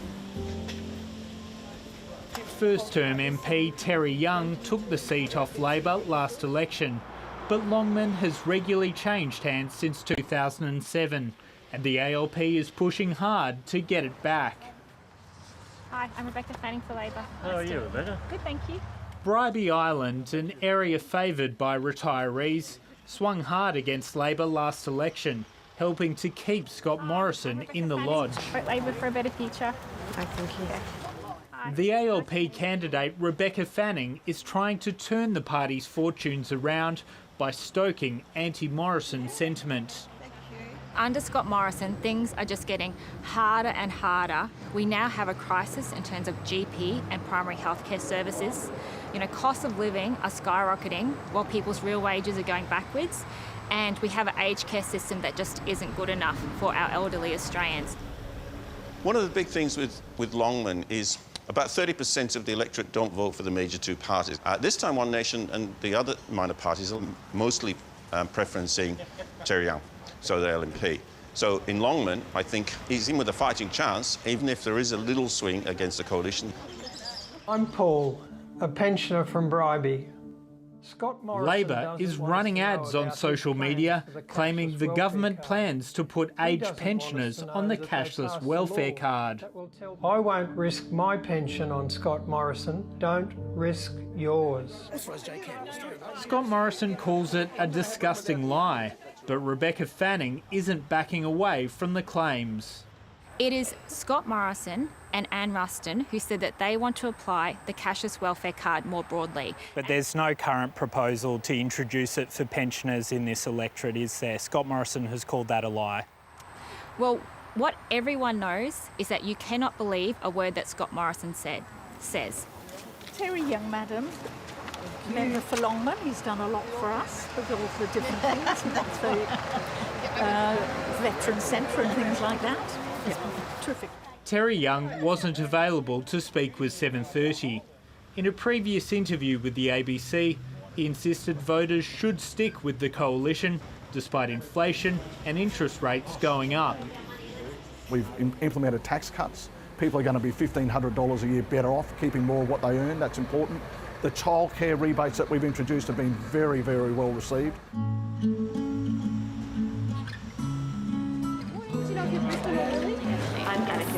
Oh, nice to meet you. Nice to meet you. To the south, in the seat of Lily, it's Labor which is battling to hold on to a wafer-thin margin. Annika Wells holds the seat by just over 0.5% after suffering a strong swing against her in 2019. We won the seat by 1,229 votes. I took it as a lesson that nothing beats grassroots campaigning. 3 months ago, I thought Lily was very marginal and very winnable. And if there were even a slight swing or the coalition just held its vote, that was certainly going to be in play. But the Liberal National Party campaign has been dealt a blow. Its candidate Vivian Lobo has kept a low profile since allegations emerged he falsely claimed to be living in the electorate. The Electoral Commission has asked the Federal Police to investigate. We've just turned up here at Chermside. This is the biggest pre-poll booth for the seat of Lily. But there's no sign of the LNP candidate Vivian Lobo, and people say they haven't seen him here on the booth. Just wondering if you guys have seen Vivian Lobo today. Mate, I don't know, I only just got here, yeah, so, yeah. Does it hurt the vote not having the candidate on the booth like this? I just got here, so I wouldn't know. Looks all right, people taking how to votes, yeah. I'd certainly prefer campaigning against a corflute to a candidate.